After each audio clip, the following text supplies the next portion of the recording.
Hey, everybody. I know I said 8, 9 Eastern, but I saw everyone here, and I was like, why just sit on my thumbs for 8 minutes? We'll save any juicy stuff for the guys who get here at 8, if that's even a thing. But hello, can everyone hear me?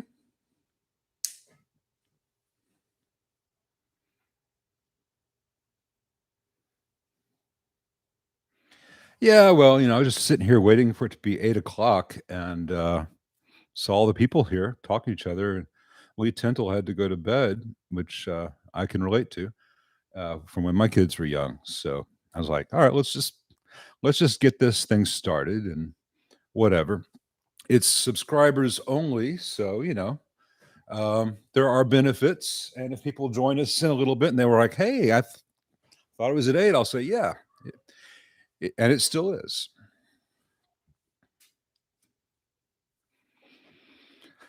Sebastian, Florida.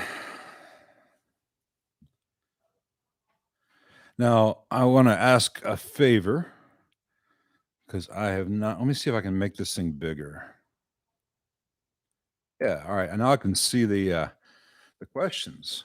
I'd like to ask everyone to keep the questions to a slower pace, and I'll be able to answer more of them. But when I get like 5 questions in at once, and I start to answer one, then the others get lost. So let's start with Nick. I know pulling V1 in a deluxe reverb increases gain, but is changing the V1 tube type do anything to the tone of the? Yeah. Um, AT7 is a current driver, not a voltage driver. I would not recommend an AT7. You will notice a difference in sound, but if you're looking, what you're probably enjoying more than anything else is the decrease in gain. So I would say if a 12AX7 is more than you want, try a 5751 or a 12AY7 and find, you may want to go to a 5751 in V2 and in V4 if you want to have the benefits that you're perceiving with AT7, but a more optimal stage. Newfoundland, Melbourne, Italy. So good evening to some, good morning to others, and good very early morning to others. Set it slow mode. I meant to play around with that, but also was afraid that people will get frustrated and leave. So the bench mat I use, that is a artist cutting mat, and I get a new one maybe every 3 months because I mess them up. And the bench is a plastic folding table from the hardware store because I messed them up, and this one's beginning to sag. And so when I mess it up, just go get another $45 one. GVB Jr., loved your conversation on Tone Talk. Thanks, man. Right back at you. I appreciate that. Robert M., what's the most challenging amp to work on this calendar year so far? Most of the amps I get in are pretty easy. And I don't mean that to be egotistical, but you do this for a while, and it's variations on the same thing. The two trickiest so far, I guess. One is at 5150, where the output transformer was bad, had a bad screen grid resistor, which was crazy involved to change out because the 5150 was designed by people who hate us.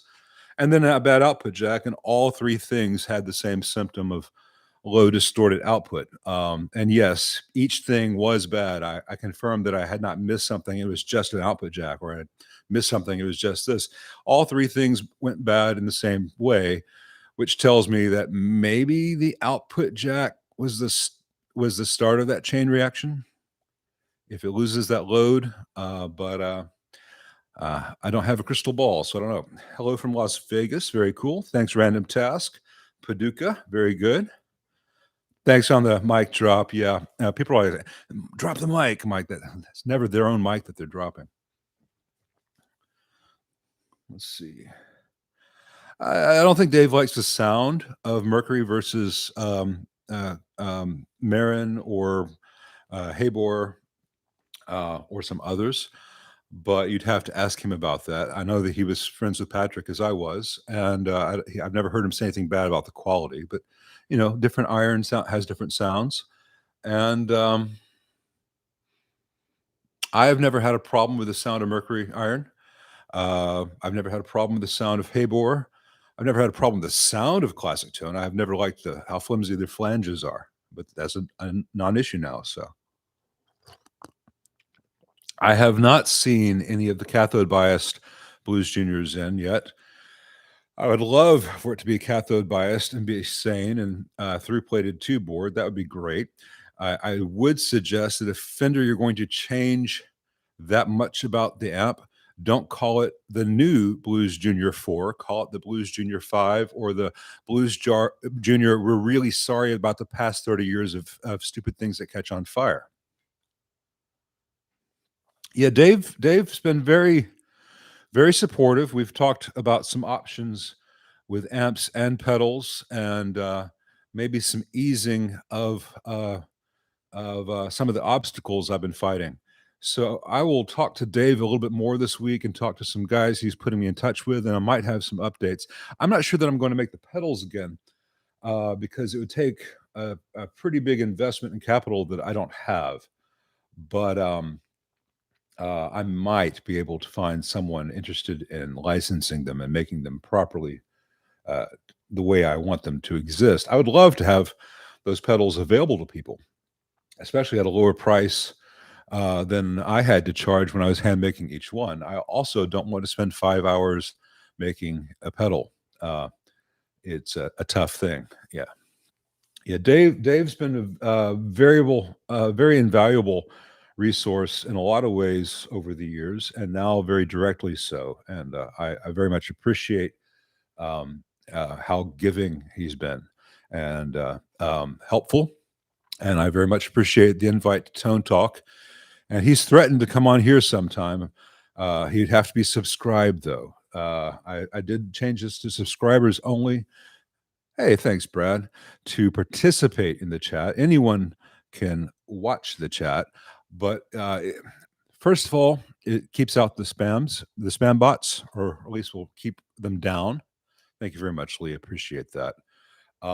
And second of all, it gives a benefit to those who've subscribed and an incentive for people to subscribe. Now, hey, Lee, thanks so much, man. I wish you could hang out tonight, catch the next one. I won't always do them this late. Uh, I think there's a certain Australian who gets the first guest slot on here. Brad can get on here anytime that the two of us can figure out how to set up how to join a stream at the same time. If his internet allows. As far as Brad being on Tone Talk, I think he'd be a hilarious, really informative, a great guest. But Jason Tong already beat him to that as far as being the first Australian on there. If you guys don't know Jason Tong, he's at Headfist Amplification. He's in Melbourne, I believe. Brad's closer to Sydney. I think Brad's in the suburbs of Sydney. But Jason's also phenomenal. Best low wattage Fender amp for home only use. Well, you're describing a Princeton Reverb. If you mean, 60s and later Fender, if you're talking 50s, I really was impressed with that Swart Atomic Space Reverb thing.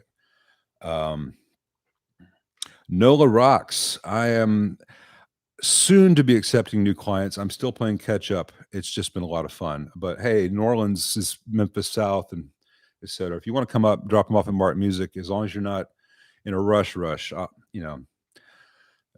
Orleans is a place I dearly love. Victory V40. I can't remember which. I had a couple of Victories. I don't remember which model because they all look the same from a text perspective. Duchess, maybe. They sounded good. They were built fairly well for the price point. I'm not a huge fan of the lunchbox construction because there are a lot of compromises to make it fit in there, and it's jam packed. But they're good. I wouldn't expect them to last 10, 15 years. But if you're the kind of person who can say, all right, it's a $800 amp, $1,500 amp, whatever. If I get 3 to 5 years out of it, it's a business cost. I'll make that back out of enjoyment or gigs or whatever. So some gear can be forever if you take good care of it. Some gear is in between, like this JCM 900. It's not as well built as, say, a pre-83 Marshall, but it's a lot better built than the stuff today. And some stuff you buy today, and it's just like a cell phone. Right? If I get 3 to 5 years out of it, that's fine.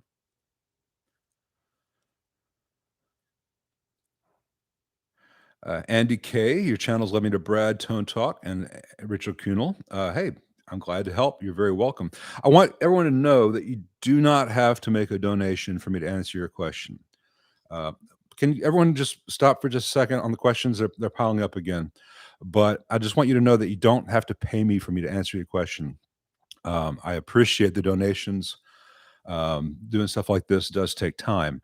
But I don't want to be like, oh, you pay so you get answered. You don't pay, that's a shame. It's a pretty good question. It'd be real nice if someone were to answer it. I just don't want to get into that.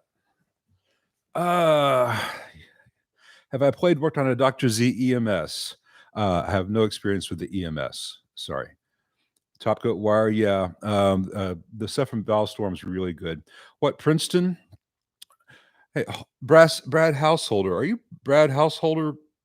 No, I'm thinking of a different Brad House, something from Blind Melon back in the day. I think, unless you're that Brad. It depends on your budget. What Princeton? The 65 reissue is a good amp, and with $150 $200 worth of upgrades that most techs can do, it's a very good amp that'll last a long time. But I would not buy the 64 custom whatever. I would just, for the same money, you could get a silver face and have it brought back to spec. There's not going to be any difference in sound between a good condition silver face and something from 66 that costs $4,000. Thanks, Dan. I appreciate that. Am I familiar with Voodoo amps? I've not had any Voodoo amps. I know Trace. He's a hoot. Real good tech. I've had one amp that he worked on before. It was a JCM 900 4100. And he had done some work on it, and all the work he did was fine. It belongs to a studio in town now. It previously had been Joe Perry's. It needed a filter cap job just because of time.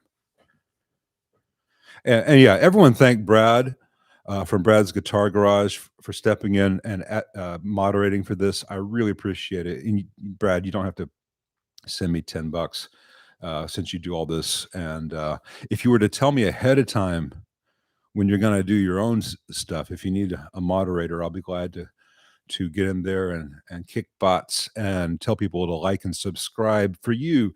Speaking of which, I don't do this very often, and I'm not going to start talking about VPNs and all that nonsense, but there's more people who view this than like this. It really does help the channel, and it doesn't cost you anything. I don't care if you subscribe, though everyone here obviously is, and I'm very appreciative of that. But if you could go ahead and hit that like once in a while, it does help. Thank you. Best attenuator. That's a tough one. A THD hot plate, if you use it a little bit, is pretty much a good choice, as long as you're just using it for a slight bit of attenuation. I would say the modern reactive load boxes are the way to go. I would need to do more research before recommending one or recommending against one. I find the aux box very intriguing, but some guys I know who've said that it doesn't really behave the way as a speaker, and that can be an issue with some amps at some volumes. I don't know. I would trust the Sura reactive load. In general, my theory is if you're always attenuating your 100-watt amp, you may not need a 100-watt amp. I think for today's stages, 30, 40 watts is kind of the sweet spot. And then a good master volume can do wonders to keep it within a sane range. Thanks, Uncle Meat. Am I willing to explain how a Trainwreck Express differs from a Plexi Bassman? I'm more than willing. I'm just not sure whether this is the the time because it's kind of involved. But a bassman has got a lot of gain available to it, an AB 165 bassman. There's a lot of gain available in the third gain stage.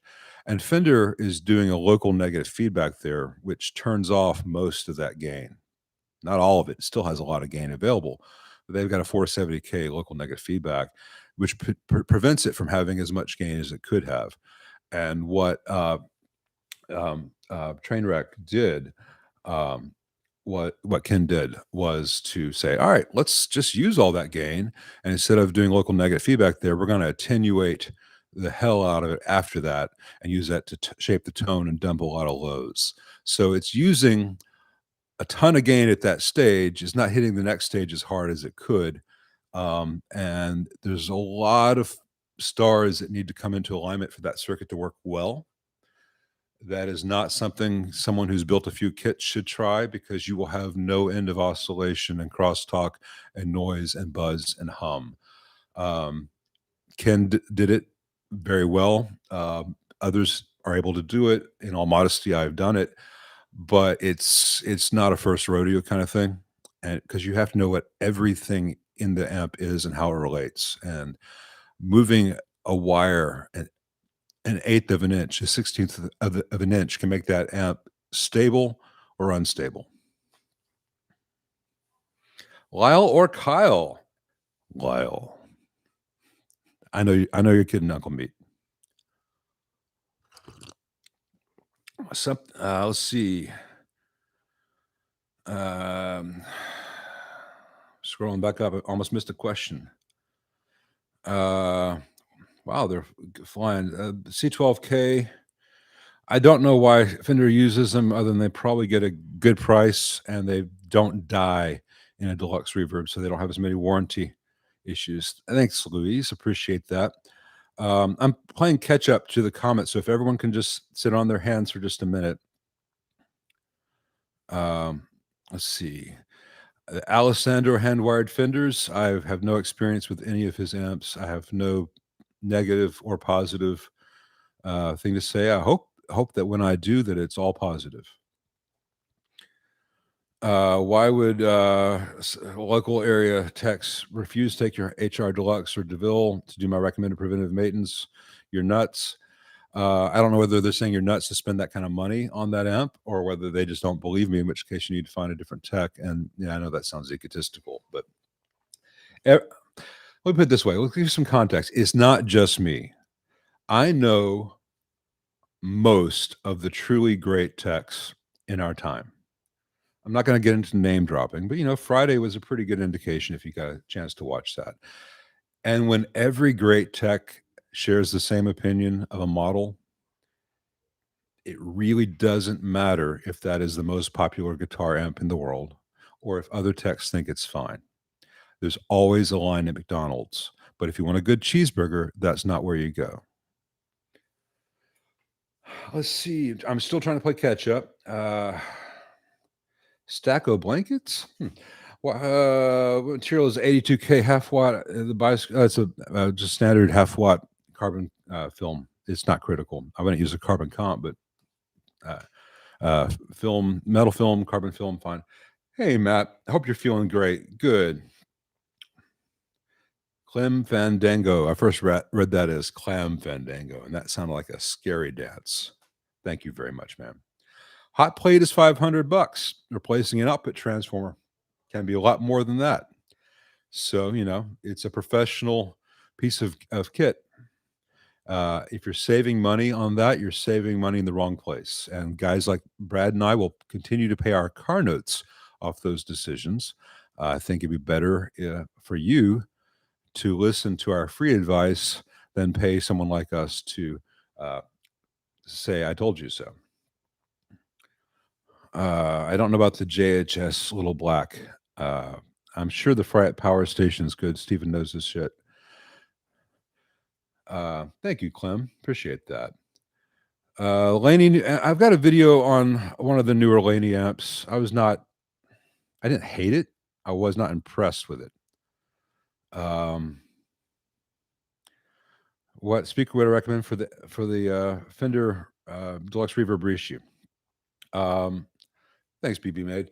Most of my clients are really happy with one of the following, and these are all subjective choices, but they're good. Get a 30-watt version of an Alnico Blue, or a 50-watt version that's Alnico Gold. Weber makes a 30-watt Alnico Blue, and I believe WGS does as well. WGS ET65, WGS G12C, the Alessandro that Eminence makes, and Vintage 30. These are all very good choices. Thank you very much, BB. GV15 Ampeg, no experience. Brew a coffee tonight. Finally, getting to the important questions. Maxwell House French roast, hot, extra bold setting on the coffee maker. Is a tick on your 69 Bandmaster reverb? Yeah, on the Roach on a Fender. The Roach is the big piece of plastic in there. And from your perspective, I'm trying to remember. Yeah, okay. If you're looking at it, it's got two connections at the top and two connections towards the bottom. The two connections on your left, if the jacks are facing you, if the pots are facing away from you, it's upside down on your bench so you can see inside the thing. From this eyelet to this eyelet, when the amp is off and powered and discharged, put in a 10 nanofarad 500 or 630 volt cap.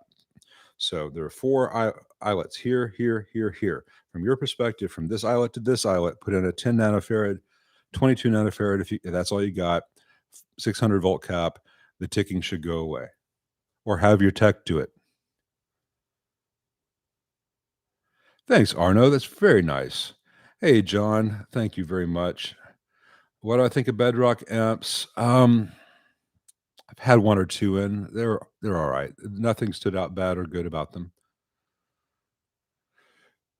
Angry Shoebox. That's a big cup of coffee. This is the size cups of coffee should be. This holds 2 cups. I fill it with 1 3/4 cups.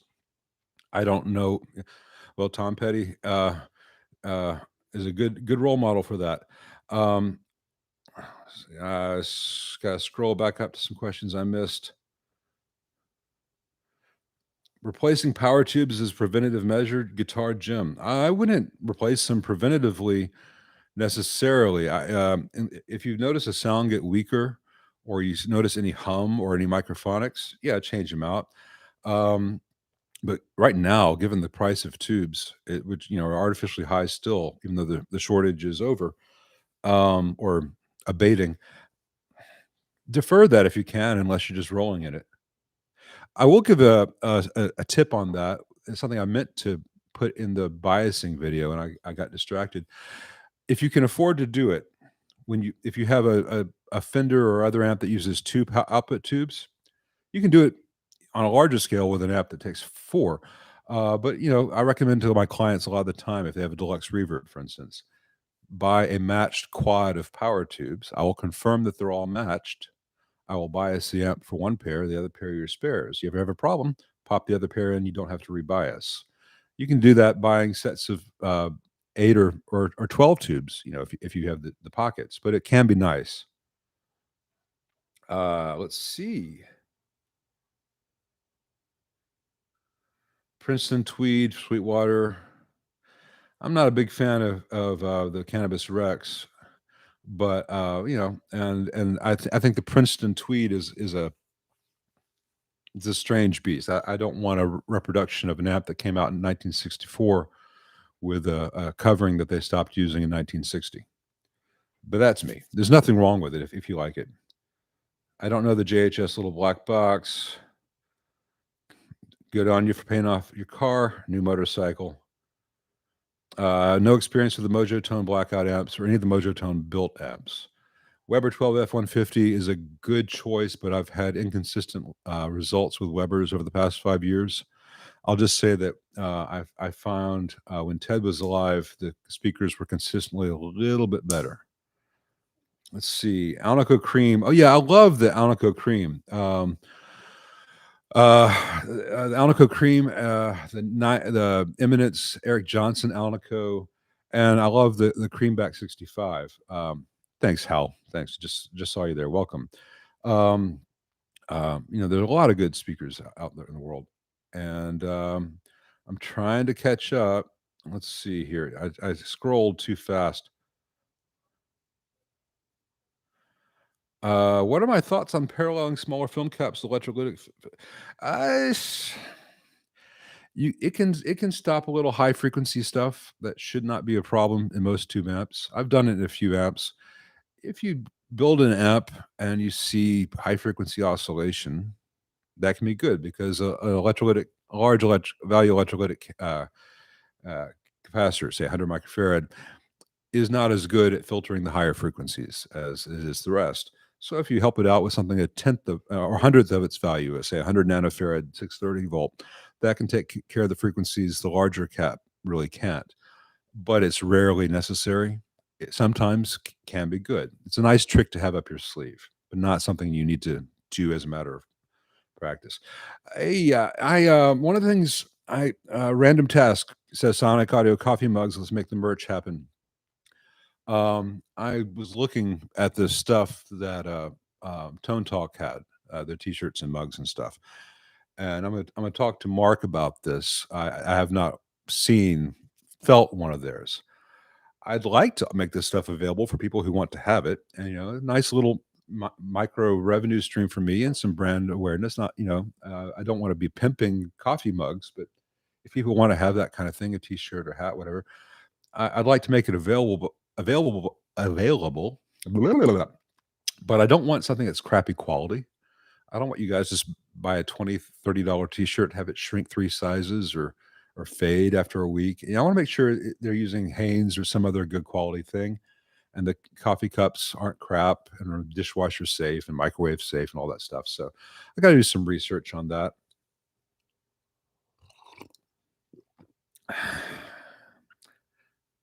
Yeah, I do watch Ted Woodford's guitar repair videos. In fact, I gave him a shout out on a well-deserved shout out on Tone Talk the other night, and um, he commented on my biasing video, which was very gratifying. Yeah, we've exchanged a few emails. We're fans of each other.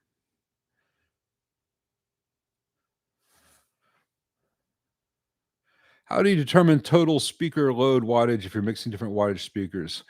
Um, if you have two speakers and one's 50 watt and one's 25 watts, remember that no matter the wattage of the speaker, each speaker is going to get the same amount of watts. So if you have a 100-watt amp, each of those speakers get 50 watts. That 25-watt speaker's toast. Um, I could go on, but really, there's so many.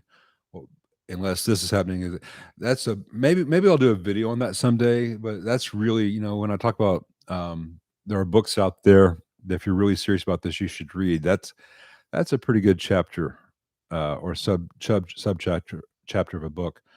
Um, Fender Bantam bass amp for guitar. I would not use a Bantam bass amp for accordion. I wouldn't use it. I wouldn't get it. It's not a good thing. Sorry. I didn't see that you asked twice about the bedrock, but don't do it again. I keep scrolling down too far. Um, yeah, let's see. Man, everything's flying so fast.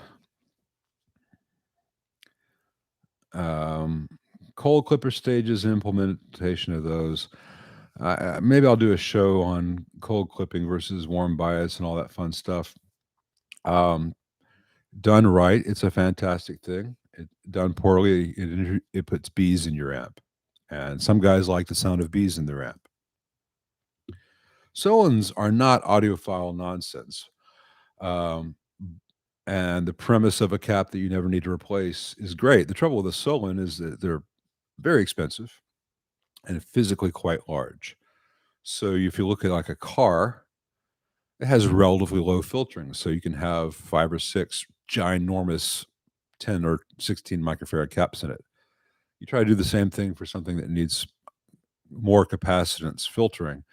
it gets really expensive. They take up a huge amount of space, and um, with larger things, ESR becomes more of a thing. There's nothing wrong with using Solon. Sometimes they're a very expensive to solution that's not to a problem that doesn't really exist. Crate Club 30. Some of those 90s crates are pretty damn good. What's the nicest Neos Mag speaker I've heard so far? I've not heard any that I would use, but I've not tried the Creamback or a few others.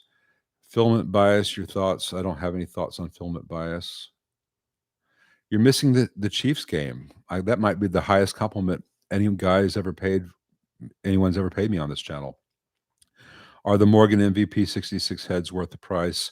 I have no experience with the MVP.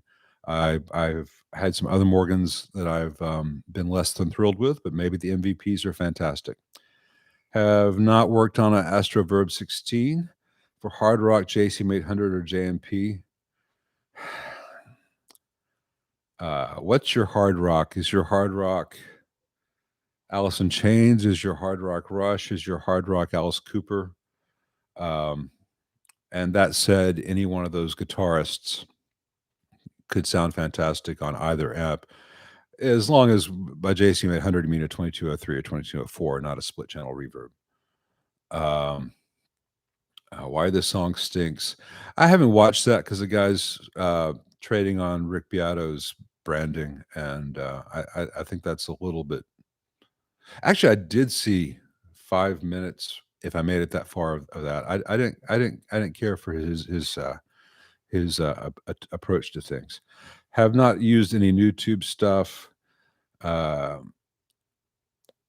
Thoughts on the classic jazz chorus buzz? Yeah, the jazz chorus is a horribly noisy, outdated amp, and they should be avoided. So many solid state digital modelers do that and do that better these days.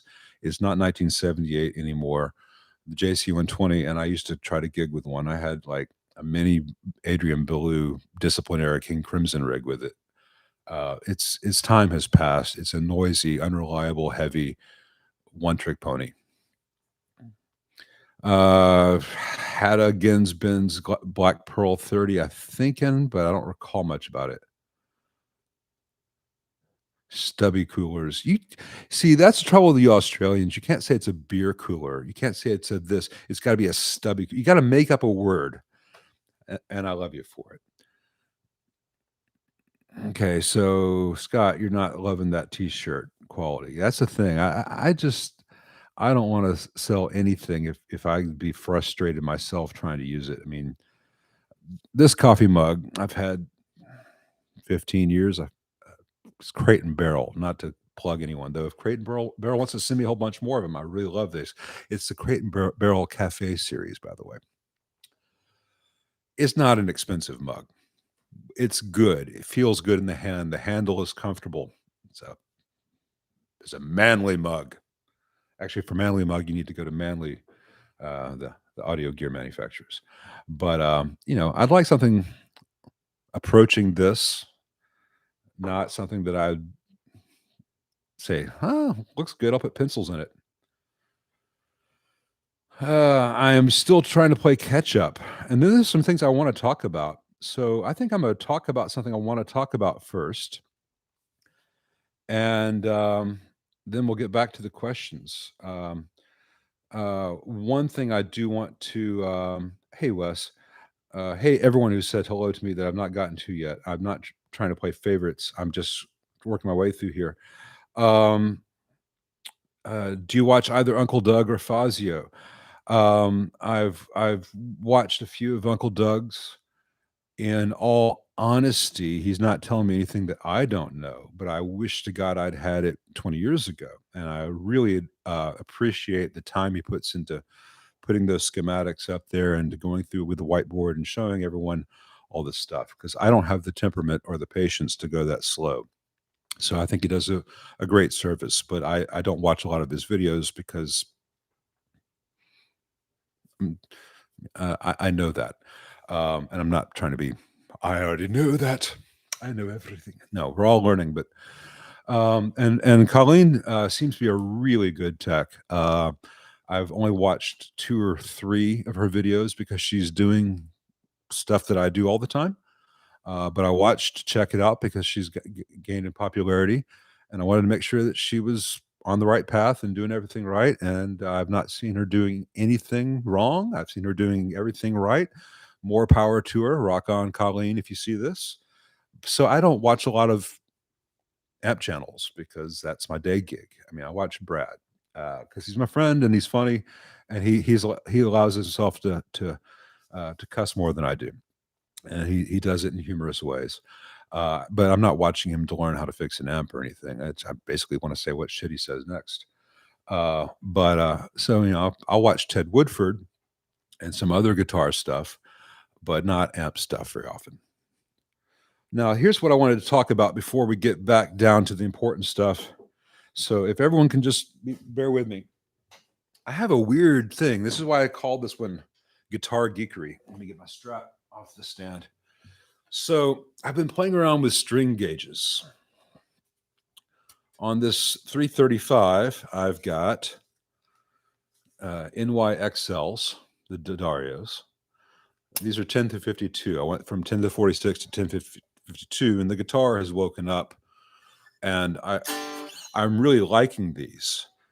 As far as the feel goes, the tuning stability is great, and I can bend the bejesus out of these. So, let's bend a fourth.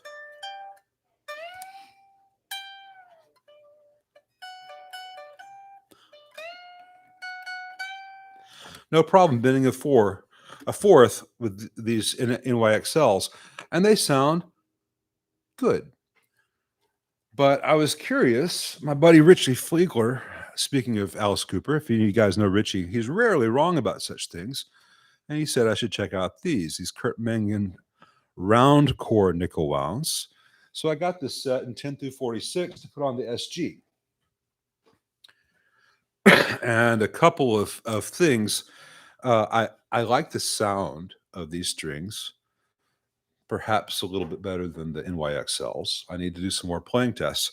But with the same gauges on the top 3, they're both 13s up there, I cannot bend a fourth on this. I can only bend a major third. So here's the major third. Can't do the fourth. And in the 3 days that these have been on, the neck has moved. So I'm not sure whether it's a tension thing or a weather thing or both, but it has a little bit less relief than it had before. The ES335 doesn't have a ton of relief, but this has lost some. So the neck has definitely moved. I don't know whether it's just weather, because these feel to the player like they have more tension on them, but the neck is pulling back as if they have less. So I need to give this thing a little bit more relief and maybe raise the saddles a little bit, because I've got big hands. I can bend the bejesus, but it just physically won't go to that fourth. I like to bend to a fourth. And I figure there'd probably be like 20 of us on here on a Sunday night, and maybe I do this on the video, but that's not the case, so I won't. But I just wanted to throw that out there in case anyone has some crazy words of wisdom or has used the Kurt Mangans and like, yeah, they're really stiff or whatever. Let's see. Where was I?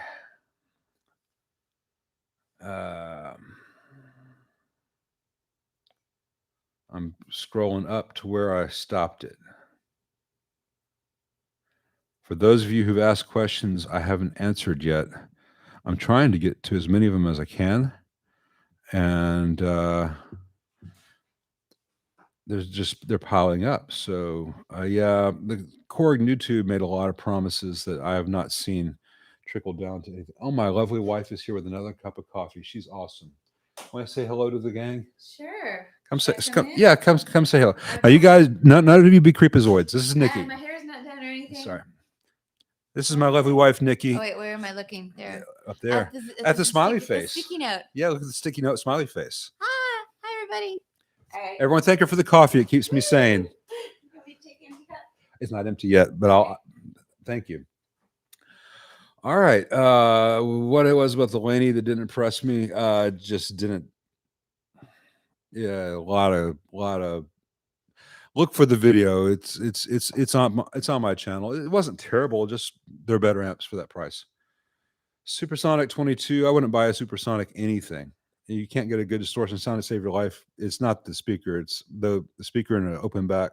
Greenback and an open back is not a good combination, especially the 1x12. But the Supersonic's a terrible sounding amp.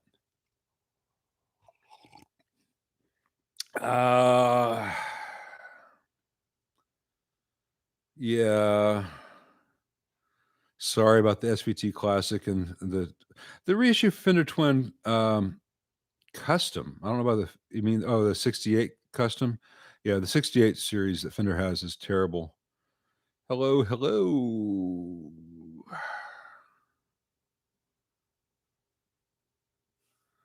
Yeah, the cream is a nice sounding speaker. Thank you, Richard, about the biasing video. Yeah, the Princeton, the Tweed, and a couple other versions came with a 12-inch speaker. Just know that you can get a replacement speaker for the reissue Princeton from Mojo Tone for like $70 in any fabric that real cloth you want, and put any 12-inch speaker in there you want. All right, scrolling down. Thanksgiving Day family recipe special. We'll see. I don't have any experience on almost any carbons.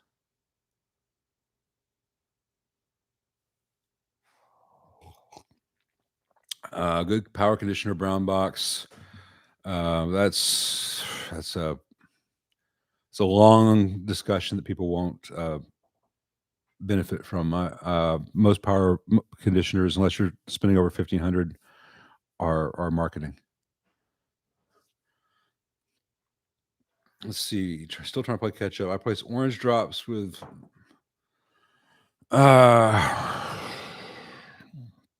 There's a difference in sound between polypropylene and polyester. It's more audible in some circuits than others. It's more audible in some parts of some circuits than others.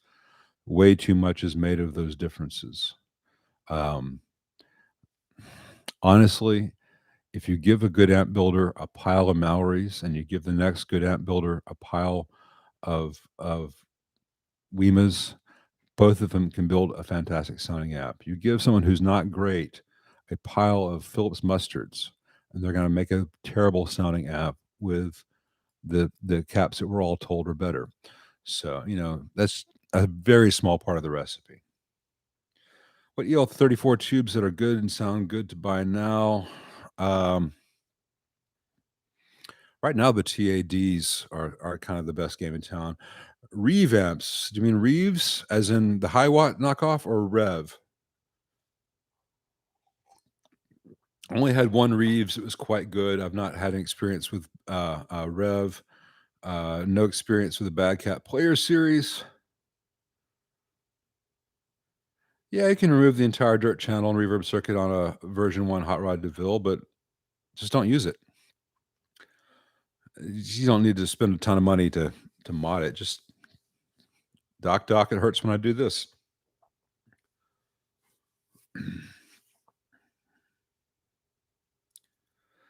What cab would I recommend for a JTM 45 head? Close back diagonal. JTM 45 should either have and this is a big chunk of opinion, but it's an opinion based on a lot of playing these things over the years and hearing them and testing them, and something that I think a lot of players would agree with. You want a 2x12 open back, or you want a 4x12 straight cab. You don't want the closed back diagonal.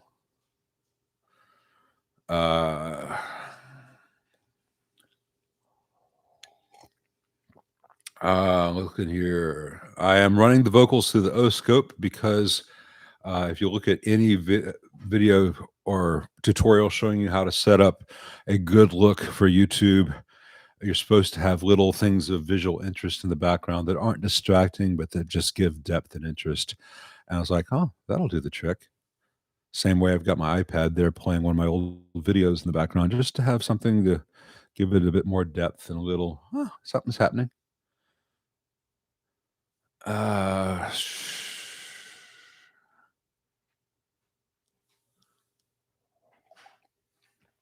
sorry, Padhead. Not trying to single out the 2210. It is a really good amp in comparison to a lot of amps that have been made since. It's just not as good as a 2203 or 2204. I'm sorry, it's just not. Um, but there's nothing wrong with the 2210. Hey, Scott. Hey, I want to call out Scott Wilcox, and you did not have to send me that, but thank you. A couple of weeks ago, Scott was really nice and sent me this Hacko FX 951 soldering station, which is a really great soldering station, and I'm going to use the hell out of it soon. But this has got a setup where you've got to calibrate the tips and a whole bunch of extra steps that I have not been having to do before with my old 936, and I didn't want to mess it up, so I haven't gone in blind. I'm going to really learn how that thing should be used, and then I'm going to really use the hell out of it, and I will think of you every time. Now to Scott's question. My 67 hums a little on startup, but gets quiet, has been recapped. That's a great question. And I've shown this in a lot of cathode biased amp videos, but it applies to a lot of fixed bias amps as well.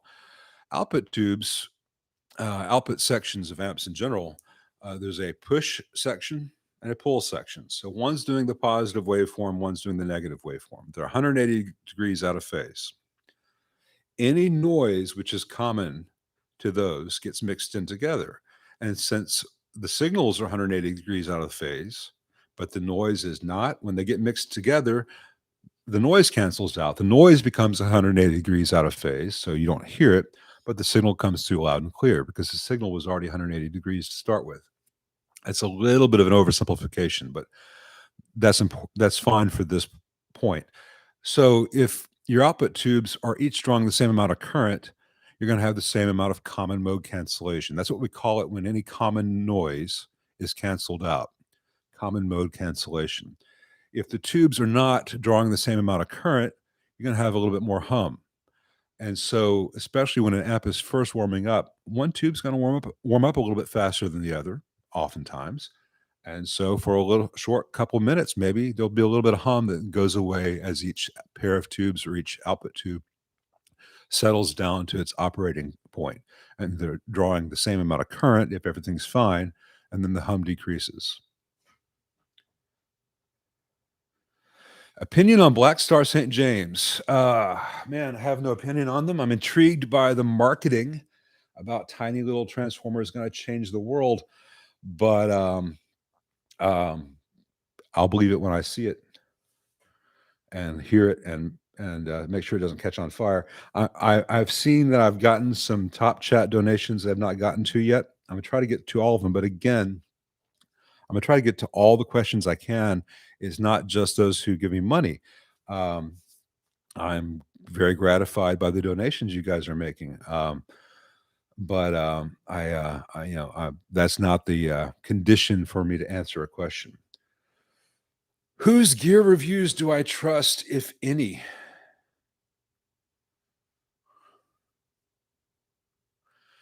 That's a tough one.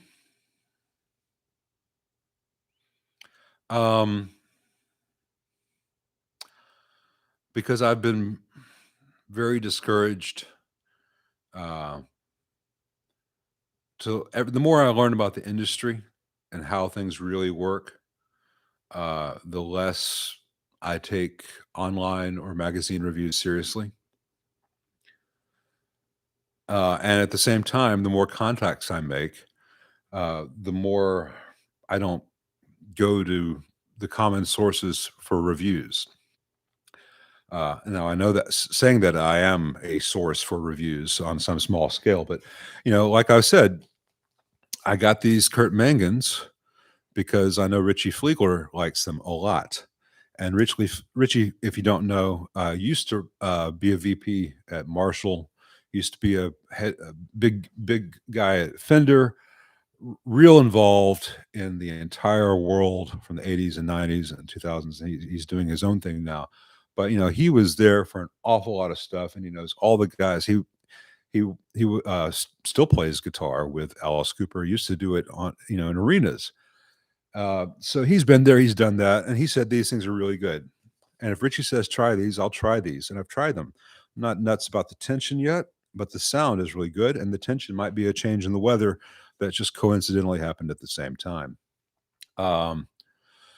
So another thing, and I know that there's some questions to get to that I've not gotten to yet.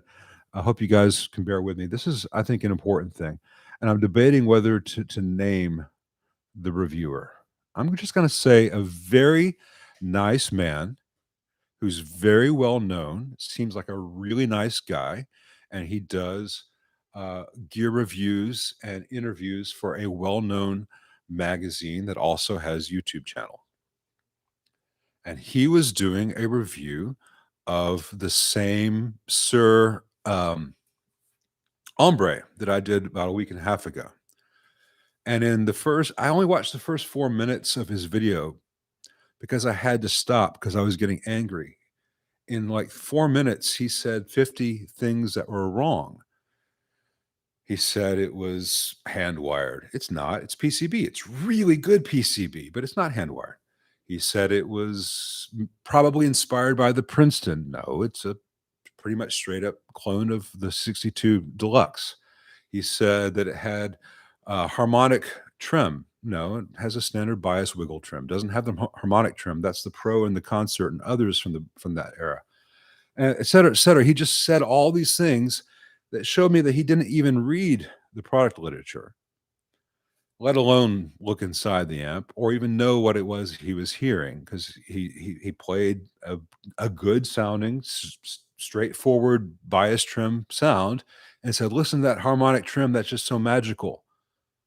And he complained that it didn't, he said he didn't have a standby, but probably they needed to save some money. No, the amp doesn't need a standby. If it needed a standby, John would have put a standby in it. And the original Fender didn't have a standby. That model doesn't need it. So just a ton of well-intentioned, amiable, personable misinformation. And the guy's a great player and a really nice guy. And I'm not trying to rag him out, but he was outside he was outside his sphere of knowledge. And if you're in that, it's painful to watch. And I'm going to give that guy every bit of credit I can that he just really liked the sound of that amp and wanted to share it with the world. Great.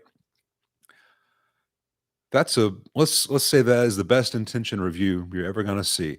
It's still wrong and gives you, the buyer or the player, terrible information. So it's hard to trust online stuff. I try to do it myself to be trustworthy myself, but I know people would have to watch 750 of my videos to get the context, because people will see me say, this Origin 20 sounds terrible. And they're like, you don't even know what a Marshall sounds like. Can you even play? Yeah, grow up, kids. Have I tried the new coated Darius strings? I have not enjoyed any coated electric strings. I have not tried the newer ones on the market. They may be great, but I change strings fairly commonly on the electric, so it's not really an issue for me. On my acoustics, I'm using the Kurt Mangan coated phosphor bronze strings, and they're fantastic. I put them on about a year ago. It's time for me to get new ones on, but they still sound really good. Has anyone caught what camera I'm using? I'm using a iPhone 13 with a program called what is it called? Camo Studio. Camo Studio lets me use the iPhone as a webcam for the Mac, but I can still adjust f-stop and shutter speed and focus and all that. The same stuff on my regular videos where I'm not filming myself or live streaming. I use a program called Filmic Pro, which lets me do the same thing. It's much better than the built-in camera app. Yeah, The Darios have been great for me for a long time, but they don't have a round core um, um, nickel string. Theirs are still hex core, they're nickels. And Richie told me to try these, so I am. I don't use nines because I overbend them. There's no if you can play nines, that's fine. It's not a tonal thing. Usually, I will say that the 10 to 52 woke up this 335. 10 to 46 sounded good. 10 to 52 is where it's at.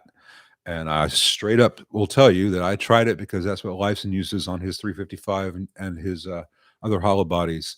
And he sounds pretty good to me. And the guitar just woke up.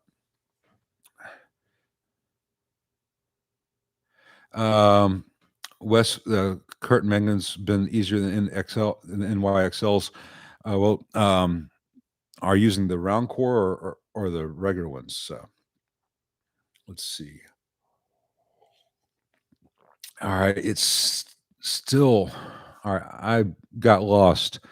I am trying to catch up to where I was. I hit the wrong button, and I'm trying to catch every donation to personally thank you. If I miss someone, it is just because I'm fighting this. Remember, when Dave does this, Mark is just managing this stuff. Yeah. Hey, John Williamson. Evan is cool. I used to know her uh, more than casually. That sounds like we had a relationship. I mean, we knew each other. We were friendly acquaintances. We saw each other a few times at like AES shows and stuff, and she was always very friendly. All right, now I'm caught back up to where I was. Sorry. Just 1 second. Let's see if I can make this. This thing's got this mouse wants to scroll too fast. I'm gonna go to just using the trackpad. Let's see. Yeah, Key 8UYV. Cuve. I don't know how to say your screen name.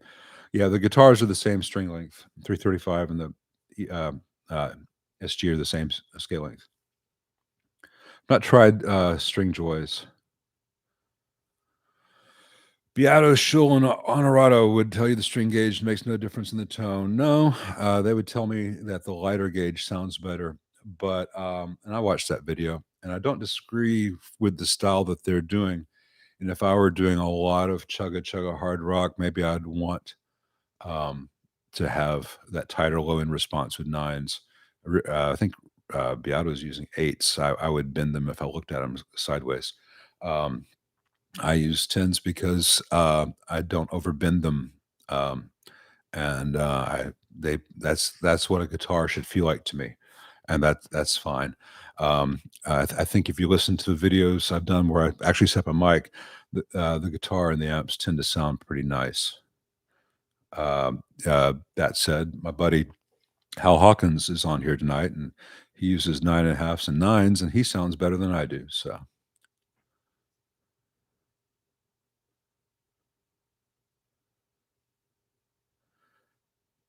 I'm just caught up to where everyone's saying hi to Nikki.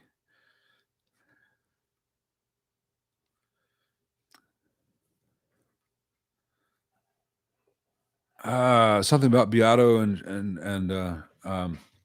Schul. I just can't get into the music in his window too. I like Rick Beato a lot. I think he does the honey trap. I think he gives you stuff that you think you want so that you'll also watch the videos that has the thing that you need. I don't know if everyone really watches his music theory course, his music theory videos, but he gives out a lot of really good information. And he has access to masters that he shares with us. You can hear that's just the piano part from that song. Oh my God, listen to that. And yeah, he's making money off of it. He's realized that he has both access to information that people want and a way of giving it to people in a very good way. So more power to him. But it's not just, hey, top 10 solos of all time or top 10 90s songs. It's also, hey, here's how to use Lydian. And I like that. And he seems to really love music. Rhett Schul, I have no issue with Rhett Schul. I don't particularly agree with some of his opinions about amps, but he's a hell of a player. Seems like a nice guy. Music is Wind Dude. I can't remember his name. Seems really to be a great player within his genres. And I think he's got his finger on a certain segment of the YouTube market that wants that thing, and he does it well. He has a good personality. More power to him. I have no issue. I don't watch those videos particularly often, but I don't dislike him. Life is too short to get mad at YouTube channels.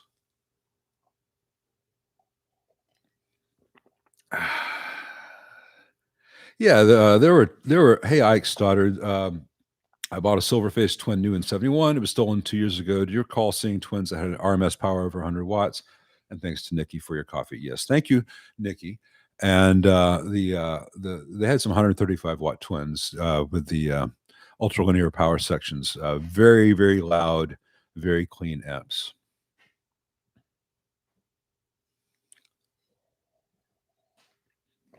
I'm a very lucky man. Hello, Guitar Man 45. Uncle Meat says Meat uses elixirs, acoustics, and electrics. I just want everyone to know that Uncle Meat refers to himself in the third person as Meat.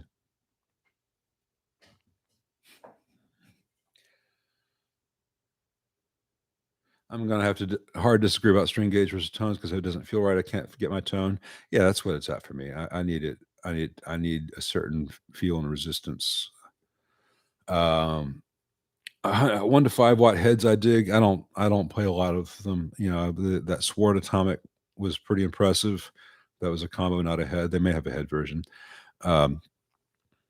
Small as I would buy myself typically would be a 12 watt Princeton.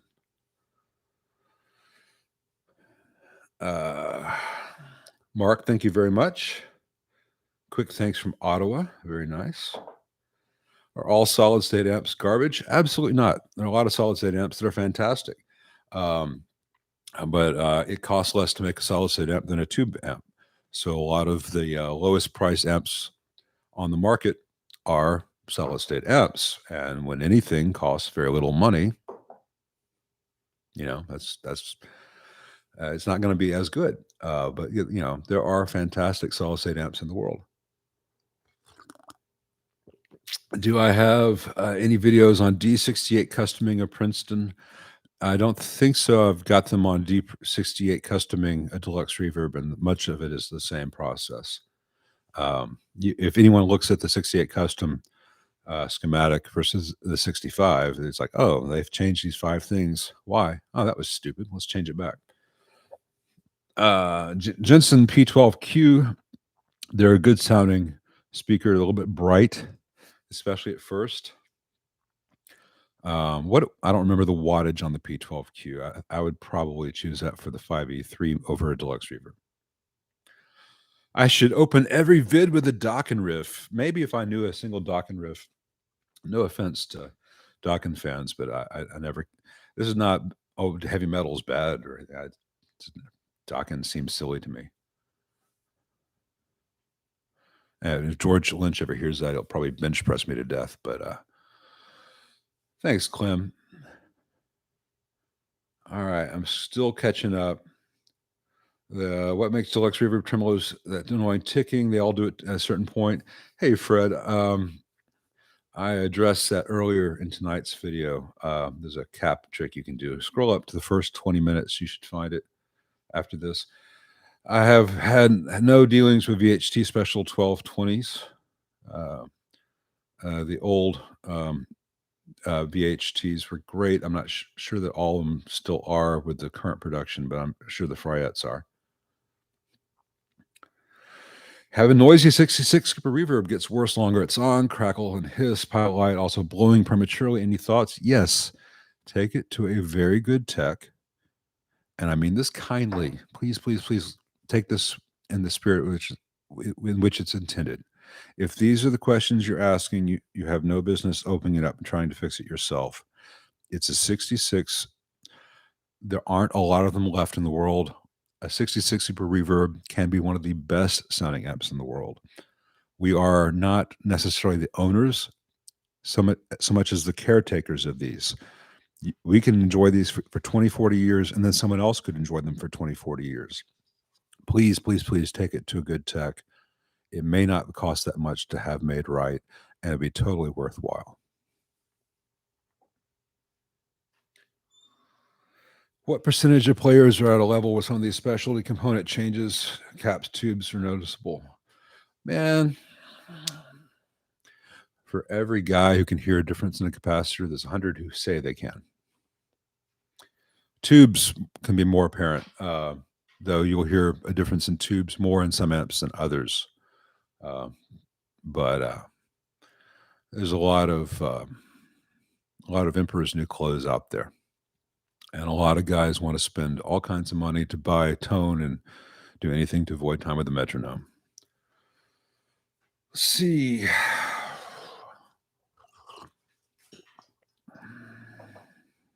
Best amp I've ever played.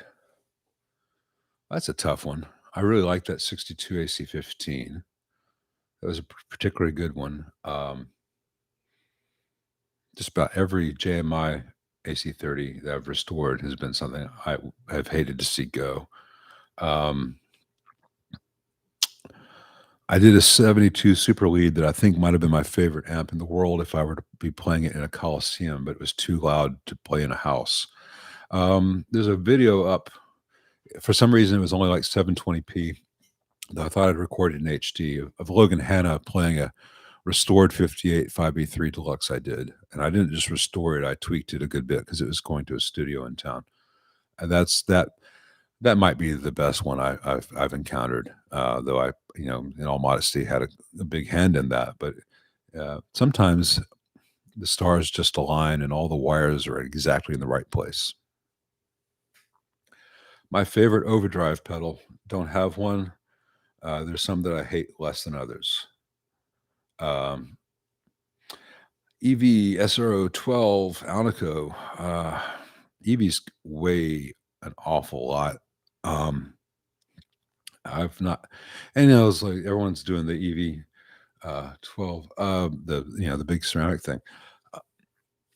They sound different years sound different from each other. For all I know, two of them from the same week sound different. They can sound phenomenal, and they can sound really harsh and mid-rangey. Either way, they're going to break your back.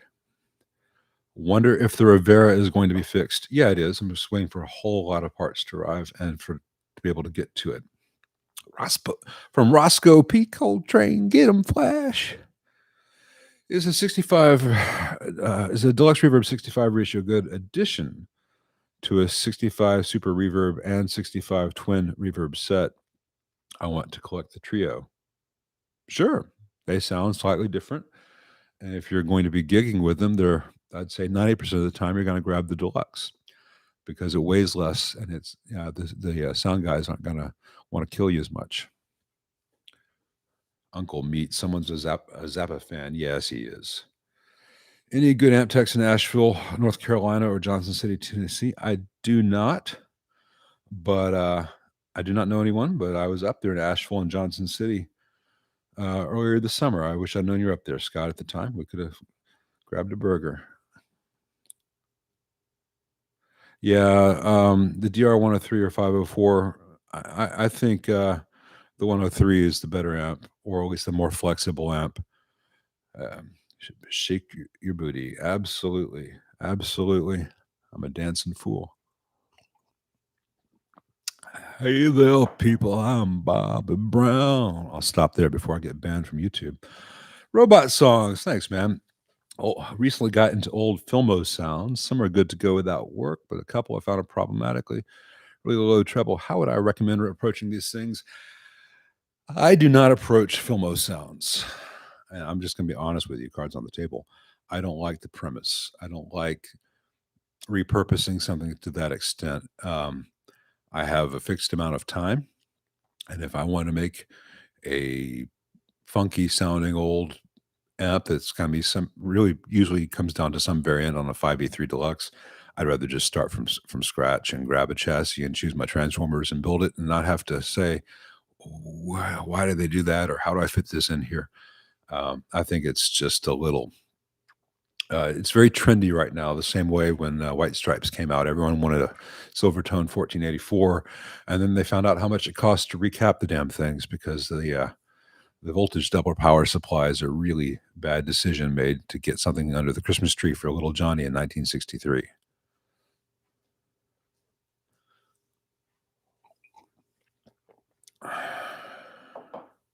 Hey, Curtis, thank you. Johnny Marr video where he has a deluxe reverb sitting on top of just 1 second. Yeah, go for it. I just watched a Johnny Marr video where he has deluxe reverb sitting on top of super reverbs. It was an epic sound, live at the Crazy Face Factory. Well, I'm a big Johnny Marr fan. I've never enjoyed Morrissey, but I love Johnny Marr. It would be an epic sound. Just know that if you're a headlining act like that, the people running the gig are less likely to yell at you for your decibel level. Deluxe reverbs and super reverbs at the same time would be very loud.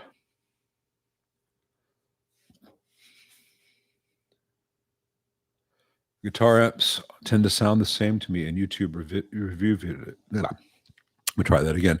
Angry Shoebox says, I don't know. Guitar amps tend to sound the same to me in YouTube review videos.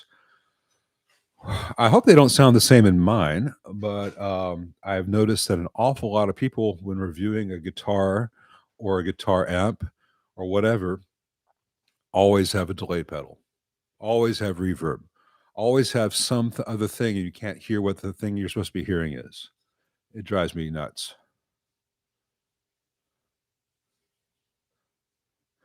All right, trying to scroll down a little bit, get closer to being caught up. Yeah, Curtis, I know the tension would cause a bow, not a back bow, but it's an odd thing that the strings feel like there's more tension, and yet the neck has less relief. Yeah, I've just never had both those things happen at the same time. I think it's probably the strings have a bit more tension, and the weather changed, and the SG neck is only 2 years old, and that happens with SGs. From some YouTube amp reviews. All right, let's check out the clean channel. It's got that Vox Orange Marshall Boogie Fender thing going. Yeah.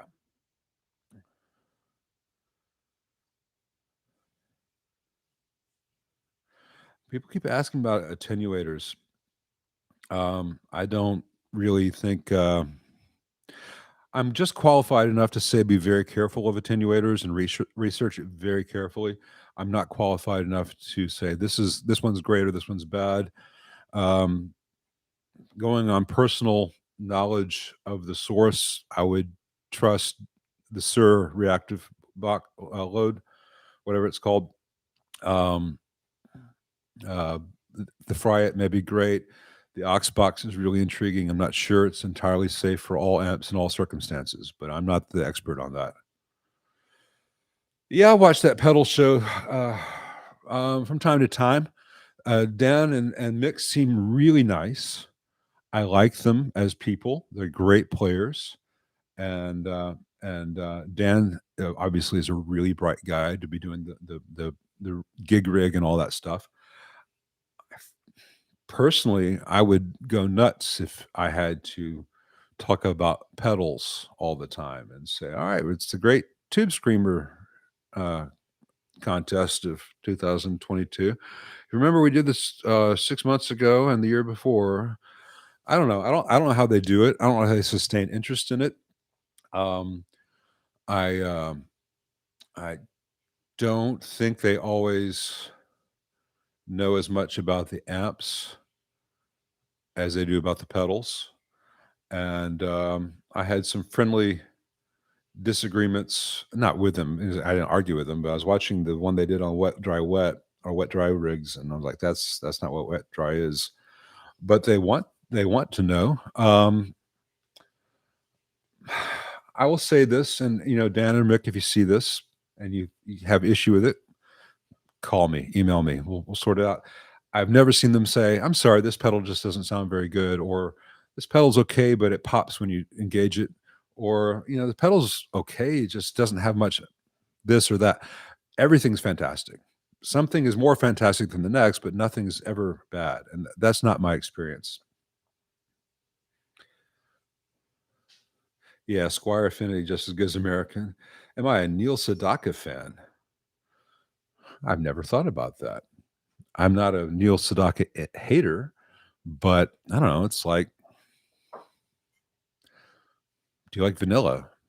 Never really thought about it. I guess I do like vanilla. I usually order chocolate, but vanilla is quite good. No offense to Neil Sedaka, but I just not on my radar. I have no experience or thoughts on the Victoria Golden Melody, and I just zoomed down too fast again. Just a second. Let me get caught up. I really need someone to spoon feed me questions. Or actually, I just need someone else to scroll down for me so I don't go 8 pages at once. I'm still learning how this Mac works, and this mouse has a feature that scrolls way too fast if I do the wrong thing, and I keep doing it out of habit. All right, I'm almost caught up. I went too far up. Yeah, all right, let's see. So I was trying to answer Jeremy Horn. Any thoughts on the Victoria Golden Melody? Never experienced that model. Victoria is everything Victoria I've seen has been good, but I've not had that model.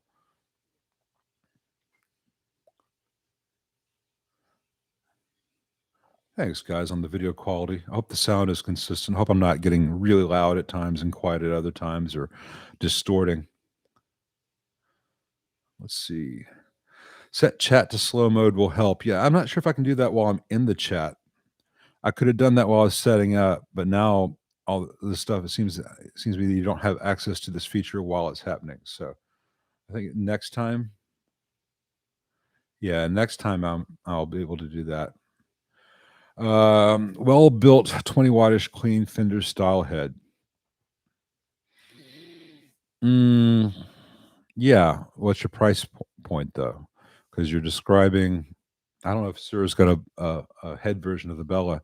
Most Fender style amps have reverb, and reverb tanks and heads traditionally don't get along unless you have a digital reverb. All right, Ron Frey says 66 Super Reverb is strewn with brown barrel resistors, which would be going south by now and drifting badly brittle from ages. Hundreds of filtering out noise. So you increase the filter caps to offset old resistors. I'm not sure that's the way to do it, but I don't want to tell your business. I'm not sure I really understood what you're saying there. The absence of peer reviews is what makes YouTube what it is. Anyone with a camera and or a microphone can sound like an authority. Well, Nola rocks. You're absolutely correct there. Take it from me, this guy with a camera and or microphone, and I can sound like an authority. Yeah. Let's see. So you're using the hex core. Yeah, the hex core is different than the round core in a lot of ways. It also won't blow up in your face as much if you do things wrong. What are my go-to replacements for blackface disc caps? Schlep. I use the let's see for the 10s and 20s, the ones in the signal path I use quite relatively expensive ceramic discs that are 1 kilovolt. I believe that they are, all of them are all the ones I use in the signal path are Vishay 1 kilovolt ceramic discs. And then in the tremolo, the 3 and the LFO, whether I go 20-20-10 or 20-10-10 or 22-10-10. I'm using I use the MLCs. I'll use Murata or Vishay or TDK 1 kilovolt MLCs, where there's no audio through it. It just needs to be a good capacitor.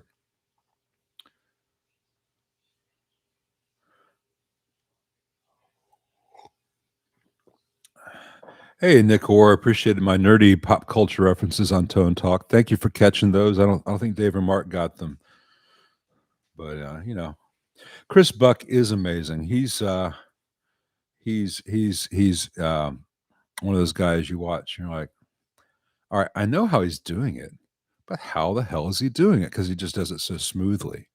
Even that thing where he's playing with a pick, and all of a sudden it's there. He's finger style, and then he's pick, and then he's finger style. It takes me. I can do that maybe 7 times out of 10.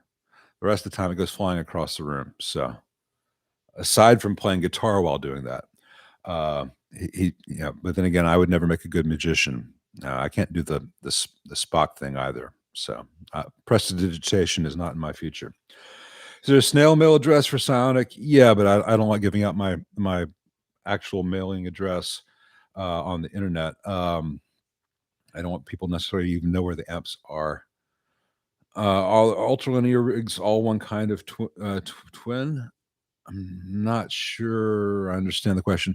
Fender had a couple of different ultralinear models, super reverbs, twins, Showman, maybe even even the pros in the later 70s. They were just trying to get higher wattage and cleaner output. They're not typically sought after these days, but they can be very good amps. I did a 79 super reverb 2-3 months ago. It was ultralinear. People are like, are you going to blackface it? No, it sounded great. Thanks, Mark Skipper. Claude Etienne Bourdois. Is it Bourdois? Bourdois? Sorry, you can't say it back. I forget that I'm only one who can speak. Are all Mesa amps afflicted by the same issues? Yeah, some Mesas more afflicted than others, but I've never encountered a single one other than maybe some Mark IIs that weren't just chock full of terrible mistakes and noisy circuits. I don't understand how they got to be so popular, other than they spent a lot of money on ads and buying endorsers. Hey, Barry, thanks so much. I'll check out Wamper's podcast. Thank you. Chris Bell or Eric Bell? Chris Bell from Stax. I don't know about Eric Bell. Would I be interested in working on a 63 Bandmaster? Yes, but not maybe for the next 2 months. I'm just really still playing through the backlog. What is the minimum wattage an EVM 12L needs to sound good? Oh, I would say probably 25, 30 watts. You could kind of get some air moving with a deluxe reverb, but wouldn't be my go-to choice. I'd say 50 watts and higher. Alternate choice for a 1x12 rig, 50 watts or less. I'm not sure what you're asking there. You have a 12L and you want to know how much wattage of an amp to drive it, or you got a 1x12 rig and you want to know what speaker can handle 50 watts or less. I connect an 8 ohm and a 4 ohm cabinet to my Crate Black Heart head at the same time. Now the amp has a warbly hum. Change the tube, still has the same warble. Well, that would give you like a 3.5 ohm or 3 ohm load in parallel. That I can't answer that without having your amp on the bench. I don't know if it's a coincidence that happened or not. Insufficient data. I'm sorry, Natas Satana. Mark, any thoughts on the PRS HDRX20? No, but it's funny how many channels got them at the same time. If they're built like the H and C series, I would avoid.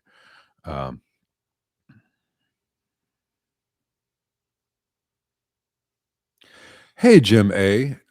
Thank you. It says Lyle mentioned you the other night on Tone Talk, but I remember the crap you went through and standing up for you on the old forums. You made a rack mount mixer for me. Good seeing you doing well, and I mean that. Thank you, Jim. Thank you for standing up for me. I'm sorry that you had to. That was a regrettable period in my life. Nothing like that has happened since, and I've gone to great lengths to make sure that it cannot. Uh, Man, that was good times, and I'm so glad that Dave brought that up. Is there one way to have one of the channels of SL6 have different gain along with it, change in master volume when you hit the switch?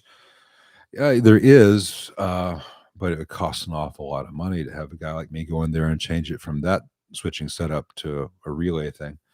And odds are you just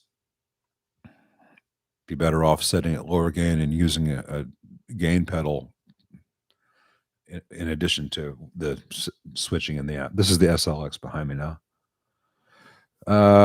Vintage Sun amps. What do you think of them? They're heavy. They're built kind of flimsy. They can sound really great. I have no thoughts on tone tubby speakers. Morgan versus Dr. Z, is one better than the other? Of the Morgans I've had in, Dr. Z is infinitely better. I have not had all the Morgans in. Maybe they've got some models that are fantastic, and that's why I'm never seeing them. Do my neighbors ever complain about the volume of your business? No. And I'll tell you a couple of tricks to making that happen. I don't play past 10 o'clock at night. I don't play loud past 6 o'clock. Back when my next door neighbors had some very young kids, I would text the woman who lived there, and we knew each other. And I'd say, hey, I need to test an amp. Let me know when your kids are up. I don't want to, so I would schedule around her nap time. And, I don't play a lot of heavy metal, and I rarely play extraordinary volumes. Occasionally I'll test a 50 watt or 100 watt, and I need to make sure it can do it. But I tend to play music most people find enjoyable. A lot of the musicians who come over here to play are some of the best musicians in town. So a lot of the neighbors who do get to hear it, typically are getting a free little mini concert in the middle of their day, but it's not that much louder than someone listening to the radio. So, do I ever mess around with modifying Bell and Howell film a sound? I addressed that a little bit before, and I'm sorry. Um, just I don't care for the film a sound thing. Jacob Pittman likes his quilter. Cool. A lot of guys do. Have not had Raphael Hudson. I've not had any bass breakers in. I've heard horror stories from other techs about the auto bias circuit dying horrible fiery deaths, but I've not encountered that myself. Supersonics are noisy POSs. Avoids any supersonic series. In addition to being noisy and badly made and noisy, the ones which have a shared set of EQ knobs, a shared tone stack with different channels, it's always a compromise, and neither channel likes it. I have not worked on a Sun Coliseum. Are there any amp make models I've always wanted to work on but never had to come across your bench? Yeah, I'm sure there are. Haven't. Oh, there's some new ones I'm curious about. I like to see a Cat 5. I like to see a Three Monkeys. I'd like to see a Rev. That's almost trade curiosity, not to steal their secrets or anything, just to see how someone else is skinning the cat. And when amps get popular, I like to know if people are being led down the garden path or whether it's a real thing. I'm not saying anything to disparage Rev or Cat 5 or Three Monkeys or whatever. I know that there's a certain brand that's very beloved and featured in a lot of videos by a lot of very popular players, and I'm not talking about Morgan here, that can sound really good, but I know that when they fail in terrible ways. And I'm not talking about Mesa either. But I've had like 4 or 5 of this brand's amps in over the years, different models, and they're all built very poorly. And if one comes in and I can document it and back up everything I'm saying with objective, proof, hey, this is this is why this is not a good idea here. It's all objective. So it doesn't sound like I'm just randomly slandering someone. Then maybe I'll mention the brand. But, I will also say that at the price those amps cost, and that there's a certain tier of players who tends to buy them. So when they do catch on fire, they tend to be able to afford to have a guy like me fix them. I just wish the amps weren't so prone to fiery death to begin with. But tone is made, not bought. Tone is in your head. Yes, ish, for the most part. I mean, if you're choosing, you get a great player. Do you want to play through this 72 Marshall or this 66 Deluxe Reverb or this 89 AC30? Doesn't matter, man. Whatever. Just hook me up. I'll play. They're going to sound great. Same situation, one of those amps versus a classic 30 where the screen and heater resistors are burning because the amp is built so poorly. No, they're not going to sound very good. The way I try to explain it to people is when I work on an amp, I try to get the amp to a point where when you're playing on stage or in the studio, you're not thinking about the amp. You're not thinking about that black box behind you.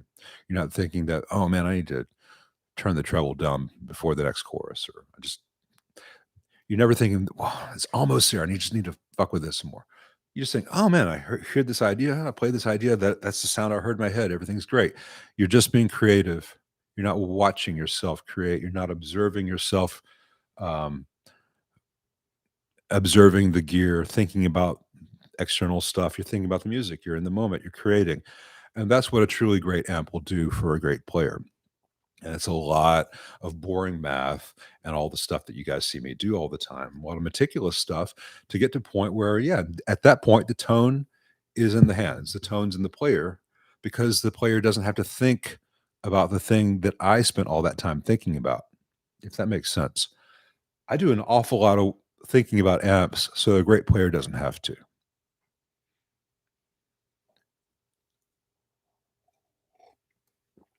What are the main Christopher Kegel? Love your vids. You've made me a better amp consumer. Big question maybe, but what are the main factors to have a quiet amp without noise?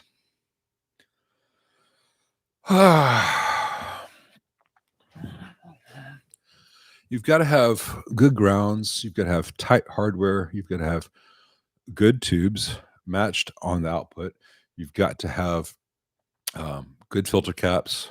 You've got to have a quiet AC supply from the wall. And I don't mean necessarily that you're running through some kind of expensive, or at least branded to be expensive, voltage regulator or power conditioner or anything. Just make sure you're not plugged in the same circuit as a noisy refrigerator or, one of those dorm lights with the dimmer switches, stuff like that. Good quality guitar cables and guitars that are wired correctly. And it sounds like a very short list, but you'd be very surprised how many players don't check off everything on that list and they wonder why their amp's noisy.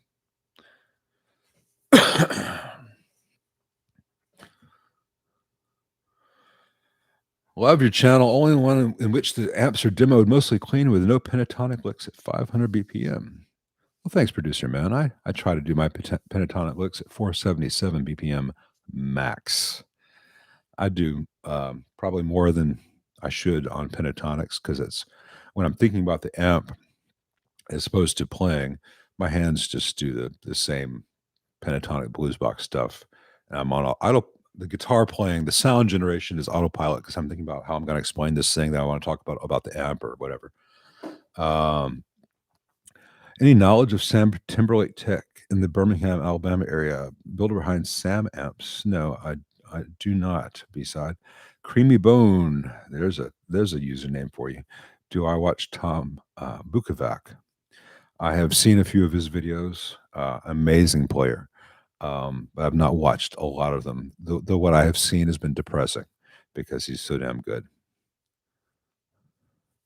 Shocked and persuaded, Fryette Power Station is worth every penny. In my humble opinion, your mileage may vary, yada, yada. I've heard very good things about the Fryette Power Station. Look into that. Look into the SIR. You're at a certain price point there, but you get what you pay for. And I think that would probably be a great example of that. And I scrolled down too fast again, so just 1 second.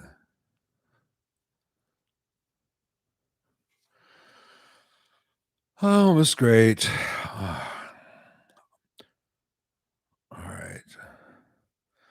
I'm trying to play catch up, and I'm well behind. If someone has asked a question by the end of the stream and I have not gotten to it, I will try to get. We'll have to do it again. And if anyone has done a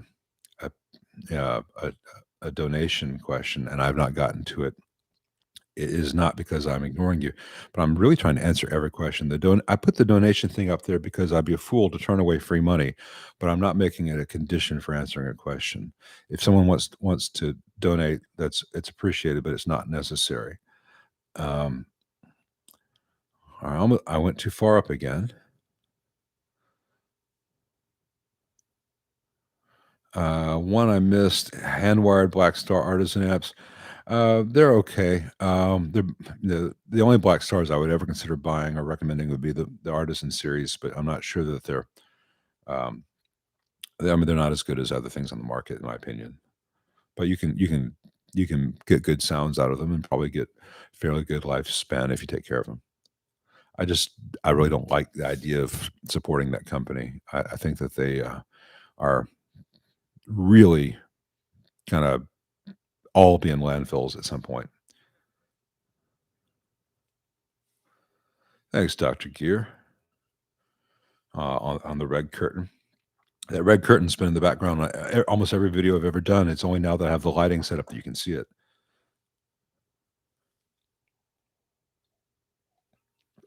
JDS, only one amp. Which one? If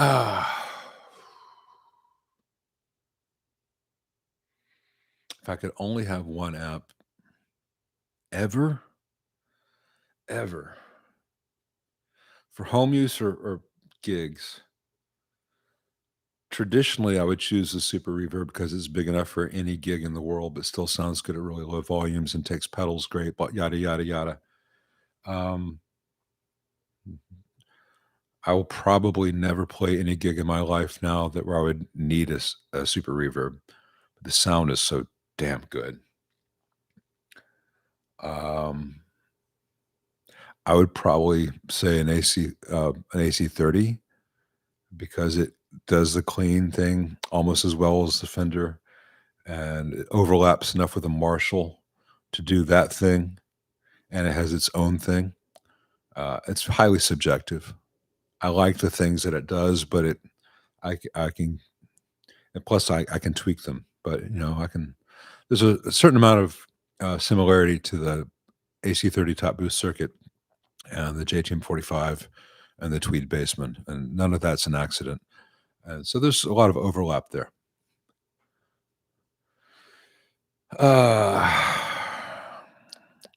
Yeah, I need to turn on slow mode, but I can't do it now that I've started the chat. So I'm still learning. Neil Sadakin. Do you hear laughter in the rain? Audio is consistently fine, thank you. What do I think of the THD D50 affordable dumbled clone? I have no knowledge of that.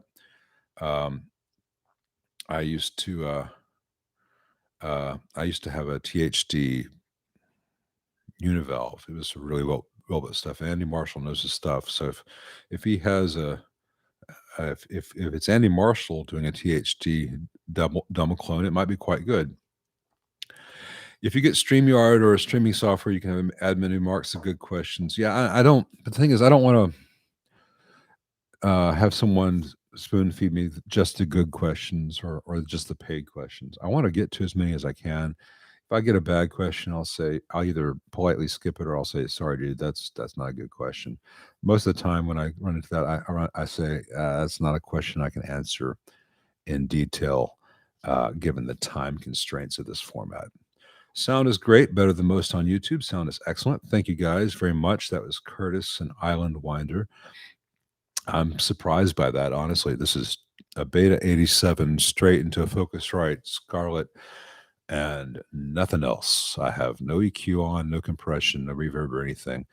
I'm just trying to remember to speak slightly to the side so the plosives and the s aren't quite so loud. Ridiculous wonk. Thanks, man. If I was buying something Fendery for under 2K, what would I buy? I've been looking at Fuchs Blackjack myself. Fendery for under 2K. Well, it depends on what you need.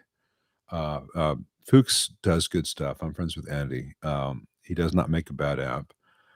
If you've played a blackjack and you love the sound, go for it. Fendery is a big catch-all. I mean, because just, and I'm going to be a little bit of an amp snob here. I mean, because Fendery, I think, is too broad a term. I mean, the deluxe reverb, the super reverb, the twin reverb, and the Vibrolux reverb all have the same preamp with about 4 components that are different in the preamp. And they have different output sections, and they run at different voltages with different transformers. And those amps sound and feel and behave very differently from each other. They're all Fendery, but one is going to appeal to a certain player more than the next.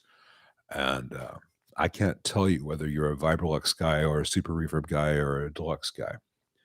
I can tell you that those are some amps you need to play in your life just so you know what it feels and sounds like. So I can't tell if you're a blackjack guy or a super reverb guy or a tone king guy, et cetera, et cetera. You're going to have to go out there and play some at a certain price point. If you're at a certain price point, it gets easier to find a good amp and not make a mistake. And you won't make a mistake with the Fuchs. I'll just leave it at that for now. Yeah, John Deshane. Is it Deshane or you can't tell me? God, I could use a bit of compression on the voice and on the one I did for the bias with the same setup. I did compress it in post, but when I do a compressor through Logic while live streaming on Chrome, I get a big lag. And I think that's Chrome. It's not Logic or the Focusrite or the computer in this case. This is a MacBook 16 Pro. It's faster than anything else I've ever experienced, short of mainframes. So I will eventually get some compression in EQ, but I don't need a lot, I don't think. I'll know more once I get a chance to hear it back. Victoria amps tend to be very good. How many pedal builders does it take to build a Tube Screamer clone? About all of them. Yeah, but it's a good thing to learn as you come up in learning how to design. Yeah, random task. One day he will drop the damn pick. Chris Buck seems like a really cool guy. He does.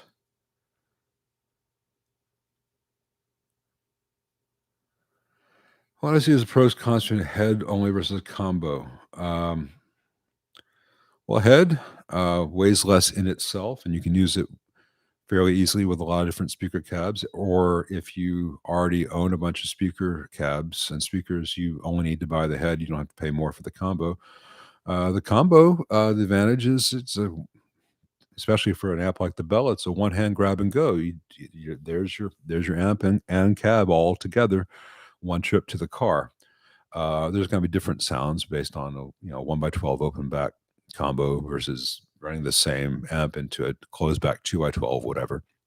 At that point, it really just gets subjective tonally and what you think looks cool on stage. And be honest, that a lot of this comes down to that for most of us.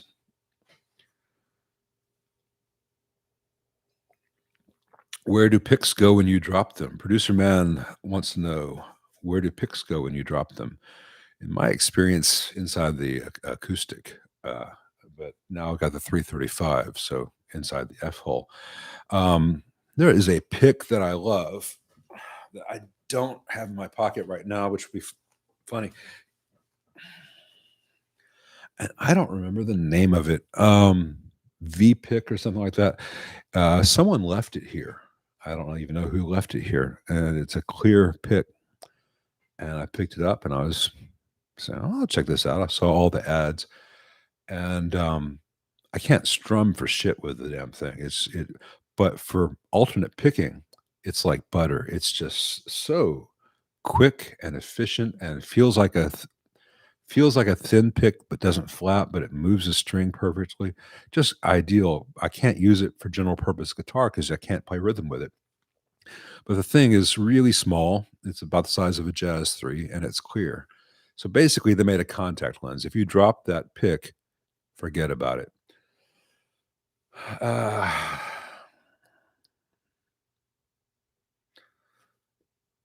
Renola Rocks. I totally got it. Don't worry about it. Yeah, the YouTube comment was a response to your frustration. Any suggestions on amp based on the 5EE? I guess you mean 5E3 with reverb and effects loop. It's not really good. It's not really a good idea or necessary to add effects loops or reverb to a 5E3 Deluxe. There's most of the overdrive in that amp happens in the output section, so there's not any real point to putting stuff after the first gain stage versus, because you're still going to be before a massive gain stage. Just use pedals with it, and it sounds great, and it always will. And you don't have to spend any extra money or reinvent any wheels. Best 1976 amp. I don't know. I was 5. I would probably say if 1976 and you need to buy an amp, but Music Man was killing it that year. I would probably go for whichever model of Fender floats your boat, or of course, nothing wrong with one of the last of the 4-holer Marshalls. Brad, do I think the Mesa PCB layout guy has dirt on Randall? Do we know that they're different people? The Basement 70 linear, yeah. I have to look up the Basement 70. Not that many out there. The Axe Forever asks, hey, Lyle, is there a way to get a sort of 50s wiring with a 2-humbucker guitar with just one volume and tone control? Yeah, that's what I did on my the Strat with the Thornbucker. I just have a master volume and master tone, and my middle knob, the labeled tone, is a blend for the neck pickup. Yeah, you just hook up your tone circuit to the wiper of the volume pot, not the input, not lug 3. And then all of a sudden, viola, you have 50s wiring.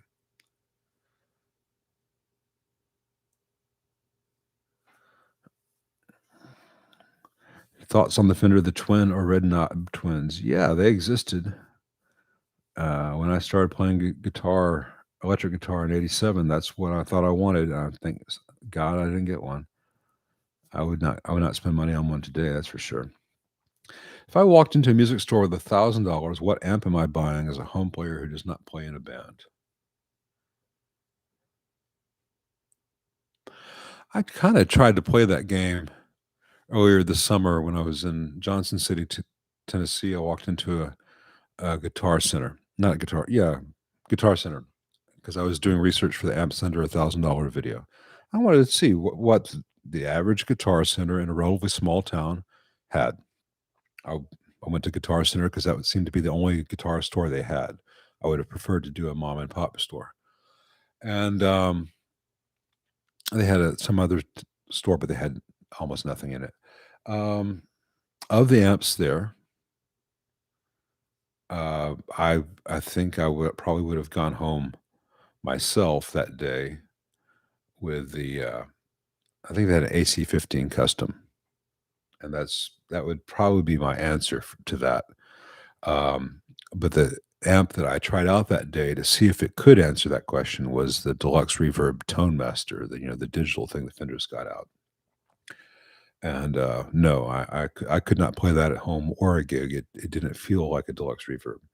And people think, oh, you didn't know the Fender like I've restored many hundreds, if not thousands, of 50s, 60s, and 70s Fenders by this point. I've probably played more deluxe reverbs than anyone this side of Nashville. I know that sounds egotistical. I've played a lot of deluxe reverbs. I may not be the world's best player, but I know what a deluxe reverb should sound and feel like, and this was not that. Yeah, the Cerebella, I've not had one on the bench, but it is everything John makes is good. Ken Fisher's Trainwreck amps are great, but I'd rather have the house I could buy instead of what they cost these days. Not that Ken ever charged that for them. Hey, Scott Brockway. Yeah, you can't always win.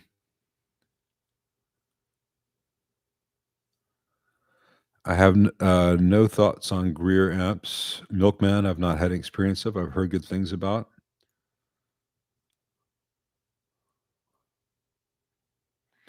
Kellen 707 wants help troubleshooting a JCM 2000 TSL.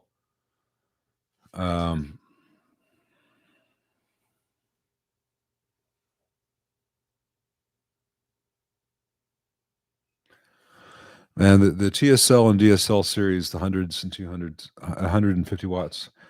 I think it's everything before version 21 on the board is garbage.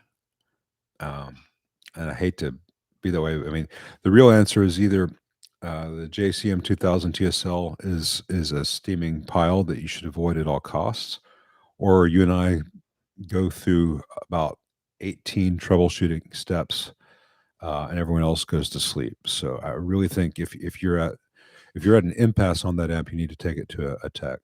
And I don't mean to be. I'm not trying to be mean. That's just the way of the world sometimes.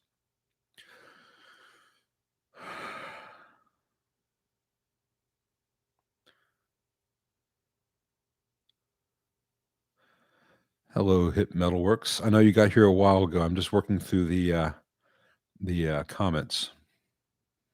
Producer man, for the win with the banjo jokes. Wes, I was not talking about Victory amps when I was talking about the amp brand that I would avoid. Jeff Mansfield, if you like the Supersonic, you like the Supersonic. I mean, I can't help you, but enjoy it. I'll be right back.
Sorry, guys, that coffee does catch up.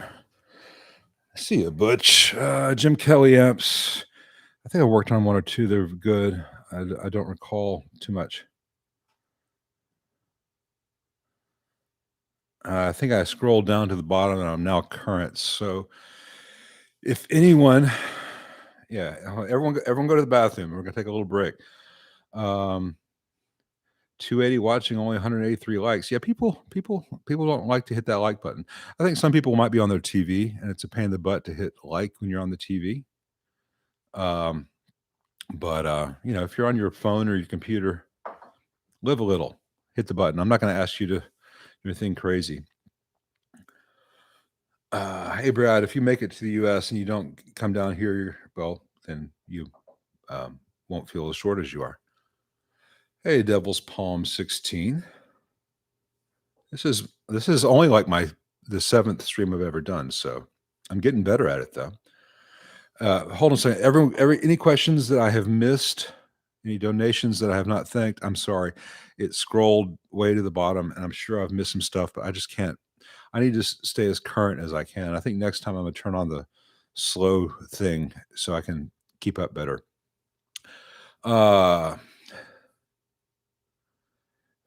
Current production 606 for a drip edge bassman. Yeah, for any of the combos, a 6L6, I like the TAD STR, 6L6 GC STR, and when they're available again, I like the Tungsaw STR. What do I think of the custom Vibrolux reverb? I don't like any of the 68 customs at all. The custom Vibrolux reverb, that's the one they've actually made in a Vibro Verb. Morgan, I was not. I cannot wink talking about matchless amps blowing up, but it's a funny thing that you ask about divided by 13 in the same context. Do I think a cathodied phase inverter is inferior to a long-tailed pair?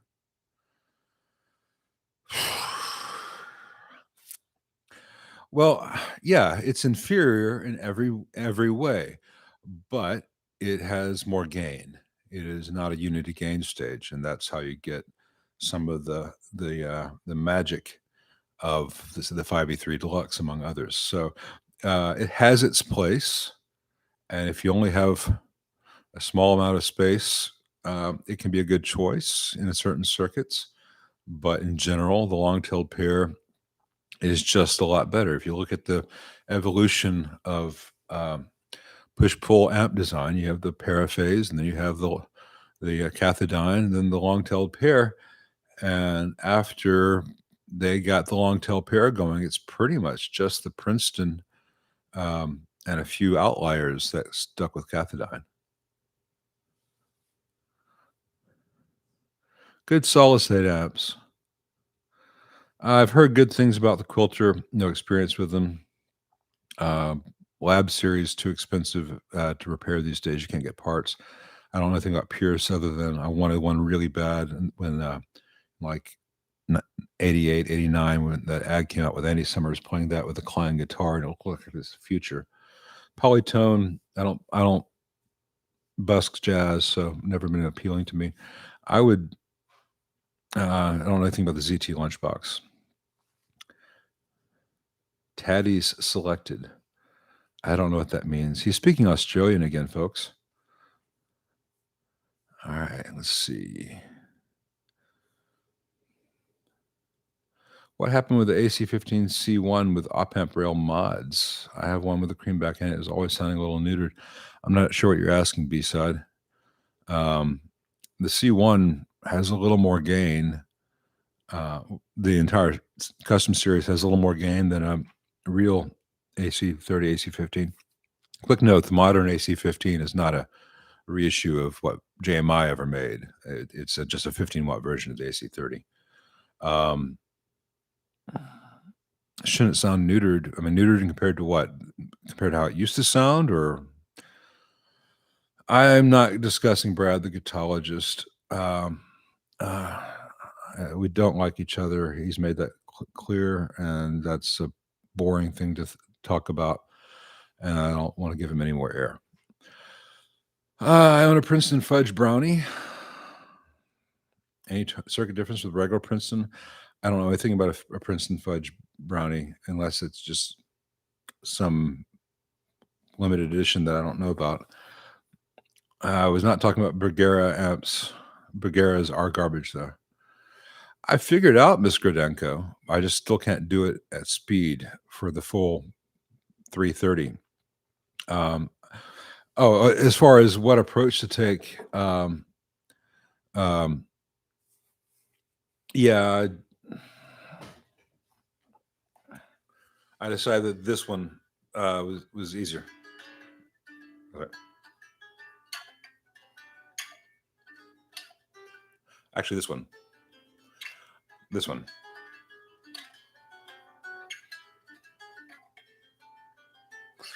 But as you can tell, I've not played it in about 3 weeks, and so my hand's like, what do I do?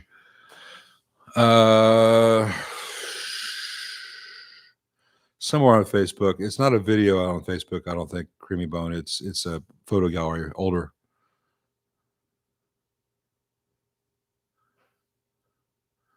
And Chris Butler.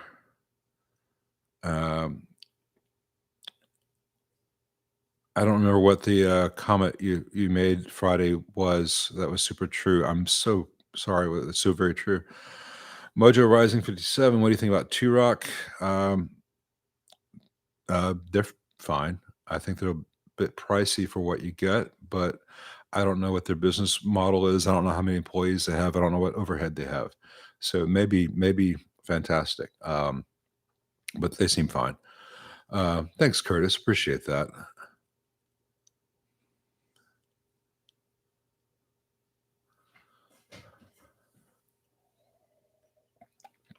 What chair is that? This is a very fancy Herman Miller Aeron chair that I got from an office that was going out of business because I could not afford to pay what these things go for new. But it's very comfortable, and the arms are. I can set the arms really low. I can play guitar because I hate playing guitar in a chair that has arms.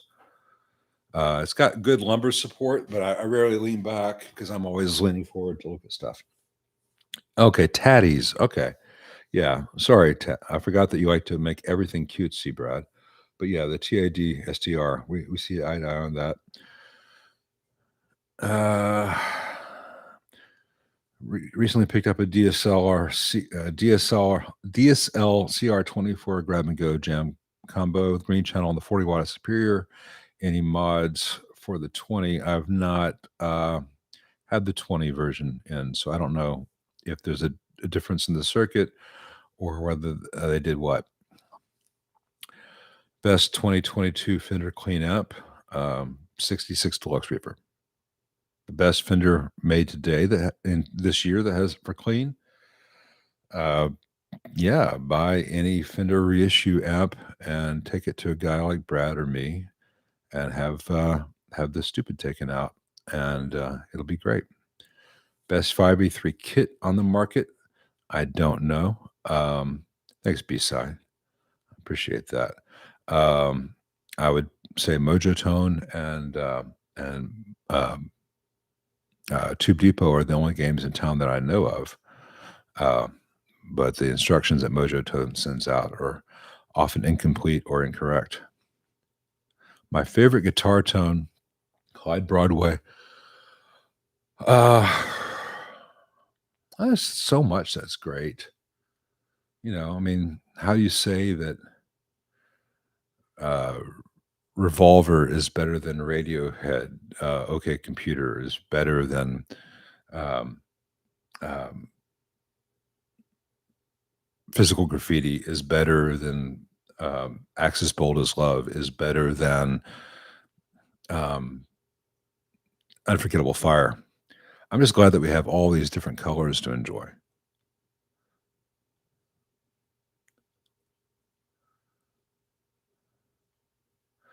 I don't like the Christopher Butler was asking about his Tech 21 Trademark 60 combo. Any thoughts? I've not worked on any of their amps. I've had some experience with their pedals, and they sound okay. They're not built very well. Hopefully, the amps are built better than the pedals. Aaron Maury, have I any experience with Tyler amps? Yeah, and there's some on my Facebook videos. I've had a couple Tylers in.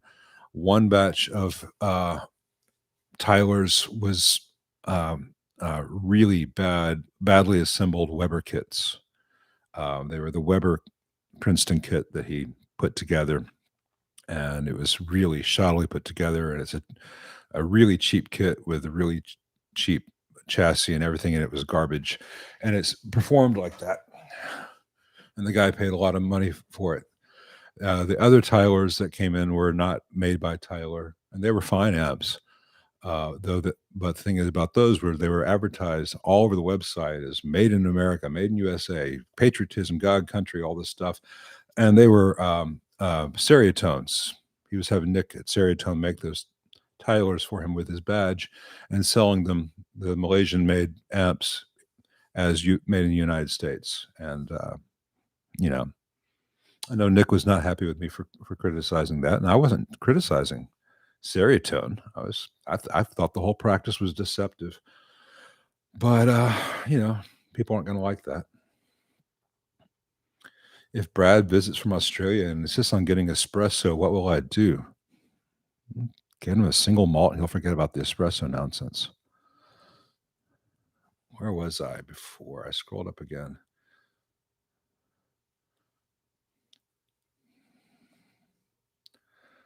Favorite tone is Statesboro Blues. That's good. Jessica's better though.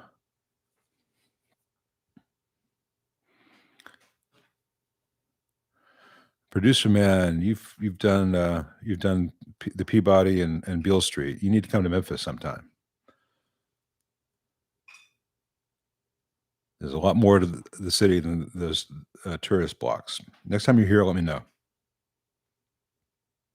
Oh, Christopher Butler. Yeah, that was your comment. Thank you so much. I'm glad to have been a help. I try.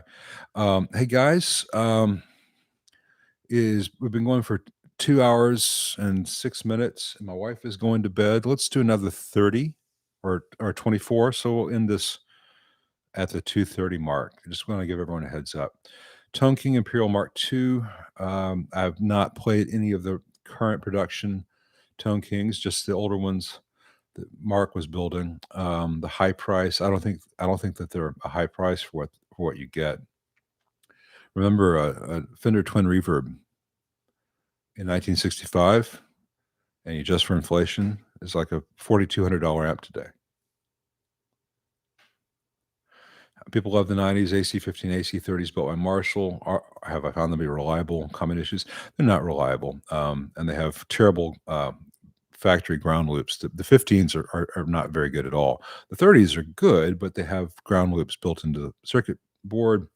A lot of errors. The plastic standoffs are junk. The pots like to break. They can be made into fantastic, reliable amps, but they are not, and they're noisy. I've got a whole bunch of videos on the channel on the TBX series. People ascribe to them magical qualities because they were made in the UK, but they were made in the UK in the same plant that was doing the 50 and 100 watt reissues, which also have problems. And there was a certain inherent amount of racism in the move to foreign production that factored in that. And I'm just going to be honest about that. People love to shit on Eastern products of manufacture.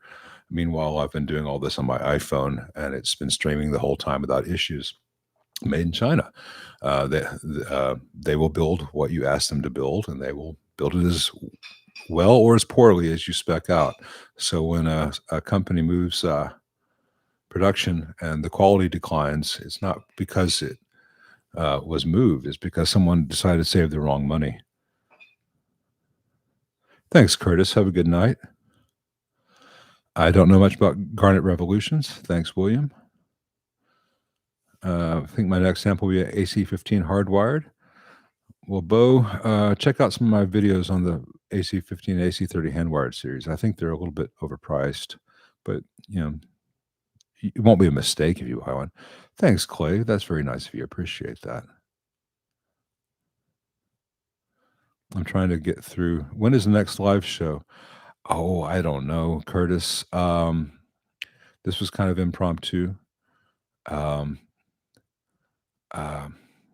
try to, announce this one several hours in advance this time, as opposed to just last minute. But I'll try to give heads up things. Hey, Bo says, "Lyle, have any questions? Be all caps." Then I have to tell people what to do all the time, and then I'll be that guy. Donald Moser, I will be taking app repairs outside of Memphis soon, but not in the next couple of weeks soon, in the next couple of months soon. I'm really trying to play catch up so I don't have um, um, a huge, delay on turnaround. All right, so I'm going to. All right, so Scott Brockaway. I'm gonna get some more coffee. I'll be right back.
I had to get my own coffee because she just did her nails, guys.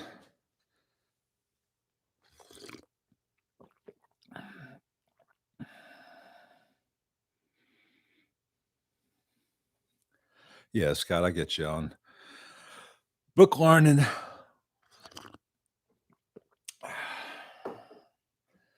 But good books to learn about amp repair, building basics. Hey, Stephen Baglione.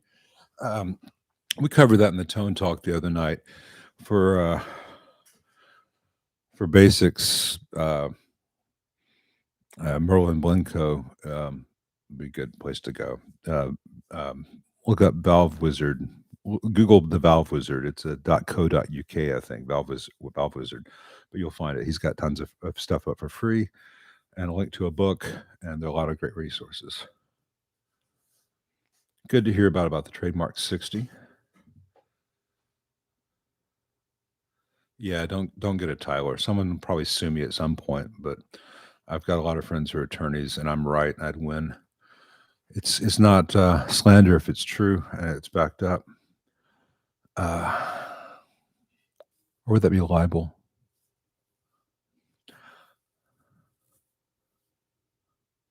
I don't like the Pro Junior. I'm not a fan of the Blues Junior either, but the Pro Junior is even flimsier, and it doesn't sound that good. Excuse me, Brad. I'm also working.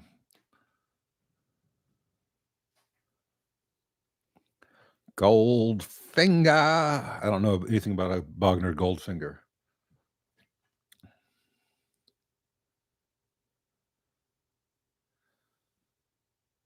Hey, B-side, AC15 custom. What speaker do you have? Because you should not have any noise on the low end. It sounds like your amp is not behaving properly. So, let's look at my videos on the AC15 custom series. That you can get big fat Hendrix bluesy sounds out of them all day long if you want, if it's healthy. I did not see John Cordy's video with serial number 1 Pro Reverb. I thought he just did a video saying he was getting away from using amps entirely and was just using the UA pedals. So, but I can't keep up with all the video stuff out there. Let's see, where was I? I keep scrolling. Yeah, all right. Flux boogers. That sounds nice. Man, if you already got flux boogers, why do you need to make a tuna melt? That combination is just horrible.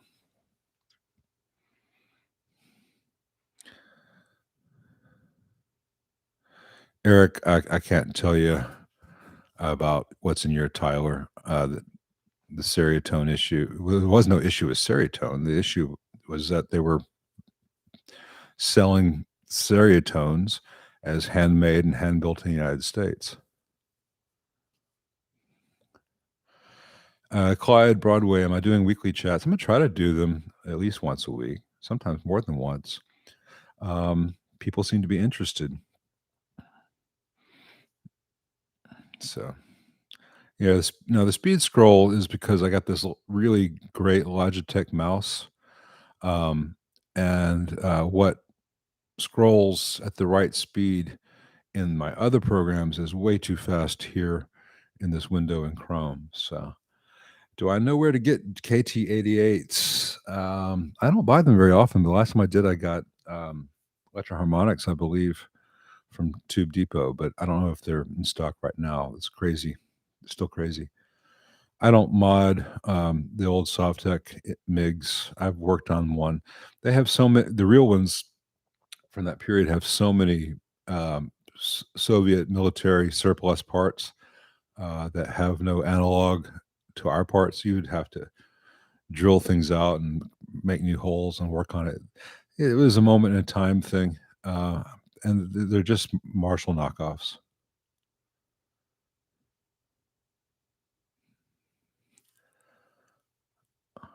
What are we all drinking? I'm at work, so it's water and tea. Everyone knows what I'm drinking.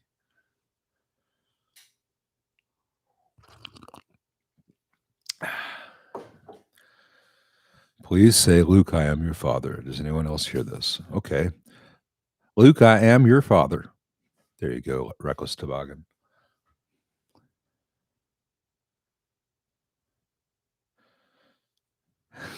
Yeah, Mark and Dave didn't get the Tashi station, so I got a bad feeling about this.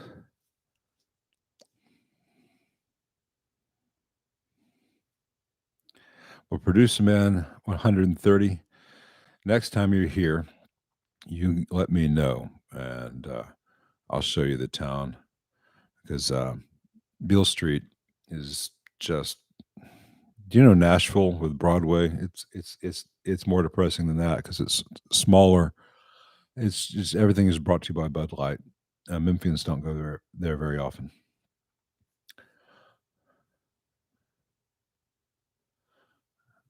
Graybeard, if you're in Memphis, I'll work on your Blues Junior.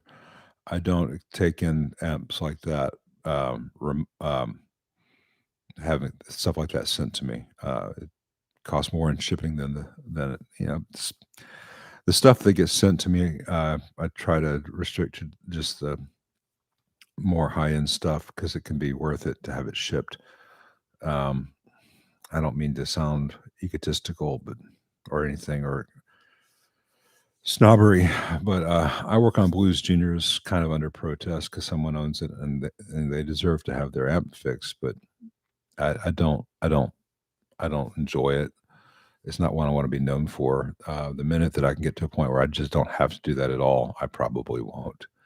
That's one of the reasons I put the information out there on how to fix them and improve them, because I'm sure that some other young tech, and they may not know how to do all the things with, say, a 60s Fender or a 70s Marshall that I and other guys who've been doing this for a long time know how to do, but they could watch those videos and fix a deluxe reverb reissue or a Blues Junior for someone and do it well.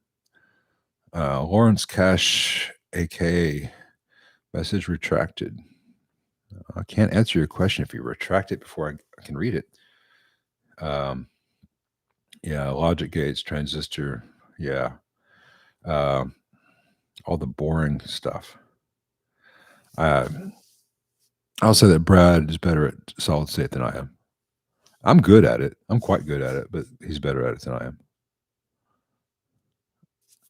And 6 knows it better than I do as well.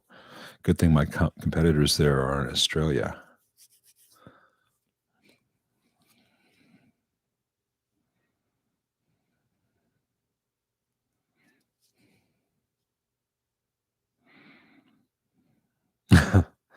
Yeah, Lou Woods. I don't think I'm gonna start modding my mouse.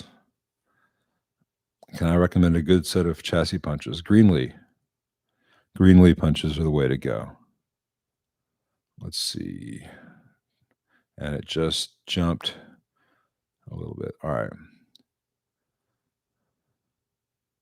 Oh, John Cordy likes HX Stomp. Okay.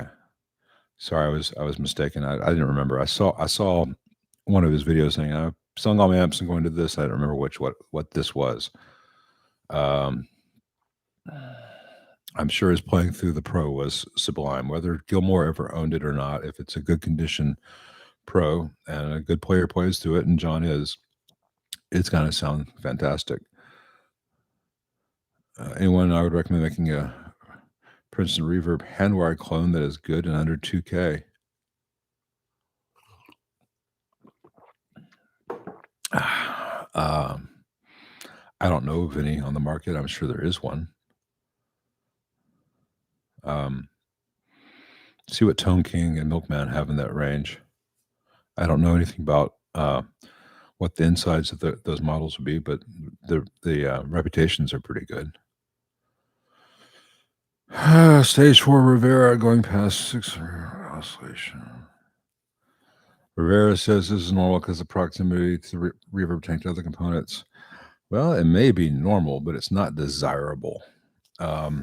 But I don't know the stage 4 Rivera. I'd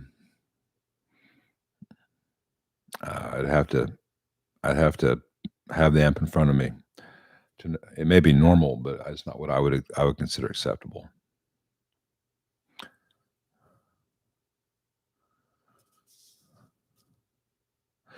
Yeah, Jeff Mansfield. John Bass should be John Bass. He's got a deeper voice than I do. Hey, Reckless Toboggan. Thanks for placing it. Yeah, I can kind of fake a Vader thing. It helps if I have my scuba gear, but I'll probably get sued.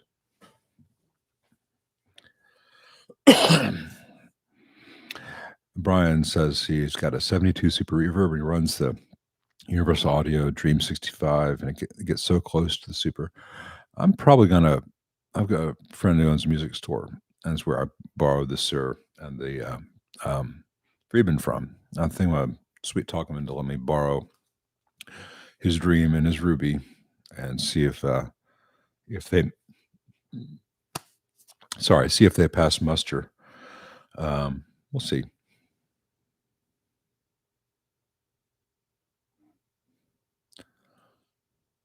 Are there amps I rarely see because they are so good?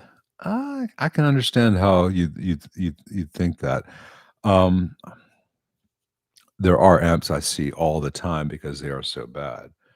As to other things, there are some amps that I rarely see because no one in Memphis, Tennessee plays them.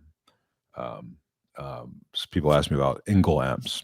Never had any come into the shop, I don't think. There's some brands that just don't sell around here, and there are some amps that I see sporadically because they have fewer problems, and so service becomes more spread out. I will say that I see a lot of Blues Juniors and Hot Rod DeVilles always for the same core issues. Thanks, Dave Hill. Appreciate that. I don't have any thoughts on Rivera Fandangos 55. Sorry. The Riveras I've worked on have been good amps. I don't always agree with some of his design choices in terms of what he was trying to achieve, but he achieved them. And, if they are a well-built example of what he wanted to make. So the rest of it just gets subjective. I've not worked on any of the JMIs in quotes. I've heard good things, but I've not seen them. How's the rectifier coming along? That's going to be a massive project to finish that. I've got the parts here, and I'm just waiting to get some of the backlog caught up. That's a dual rectifier that I'm destupidifying, and my proof of concept already worked. I know exactly what I'm going to do. The trouble is I'm having to reconfigure their entire switching matrix to make it do what I want it to do, and it's going to take a while. And when I pull that massive board, I want to do it once.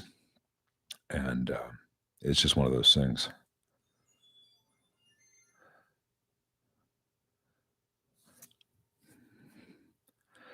Do JJ EEL 844 tubes offer much of an audible drop in volume over standard EEL 84s? I don't know because I've not tried the EEL 844. So I do not know. The Sir Ombre isn't exactly a deluxe. No, it's exactly a 62 deluxe. It's got slightly different values in its tone circuits on each channel, very slight. And the filtering is slightly different, but it is a 62 deluxe. And it sounds, aside from not having the same old, a 65-year-old speaker at it, it sounds like the real deal. All right. Uncle Meat's got a good one. How do you know if a sound from a Strat pickup switch is scratchy or not? Problem. Well, two ways. Number one, I've got lots of guitars here. So if I get scratchiness with one Strat but not the other, it's probably the Strat, not the amp. Second way is I can take the plug that's plugged into the amp and I can measure for DC on the tip and sleeve of the plug. If I have DC present there, that's what's making the guitar be scratchy. And I'm talking a few 10 or 100 millivolts is enough to put nasty scratches there. It's not significant voltage typically, but enough to be noisy. I'd love to see you look inside a BE100 Deluxe. I love mine to bits. Hey, it's a really good amp. I've had one in. It had, I think, been shipped and didn't work upon receipt, and the guy was having me check it out, and one solder joint on a rear panel switch was loose, and I think it had a bad preamp tube just from shipping. And that kind of stuff happens, and it was a quick, easy fix, and the amp worked great after that. Christopher Butler, thank you. I maybe I would have to be more photogenic than I think I am. But the other thing is, especially when building the channel up, I did not want this to be another guy throwing his ego and self out there and selling a personality. I figured if the focus was just squarely on the amps, it would live or die based on that. And I think I was correct in that I've gotten to this point, and I'm only this week really being on TV, so to speak. So if the focus is has always been on the amps, and it will continue to be, it's not that I've been trying to avoid that, but I also didn't have all the lighting to do it compared to other channels. So what lighting and camera equipment I had, I focused on the amps. So it started off very pragmatically, and it still needs to stay there because we don't need another guy being zany on the net. It's not about my personality, but the facts of it is, I've had my profile has increased, and if I stay hidden, it just becomes a shtick. Hey, John Andre, how do I get into amp repair? I talked about that at length Friday night on the Tone Talk stream with Dave Friedman and Mark Hazansky, and I recommend looking for that. It's the most recent live video they did on Tone Talk, and that's right towards the very beginning of it. And I don't want to rehash it so quickly after doing it 2 days ago. But thank you very much for asking. Thank you, David. I appreciate that. First shirt says destupidify. I wish I could get the license from Gary Larson to do the suck button cartoon that he did. Turn off the suck button, sonic audio. Is grill cloth much of a factor? Yeah. Grill cloth can really change the sound in good and bad ways, but better or worse, different. One guy's better, one guy's worse. It's a subjective thing that you hear, but it's a real thing. And so, you may like a basket weave, and the next guy may like a checkerboard, and the next guy just likes the way one looks better. It's cosmetics. It's how it sounds. Yeah.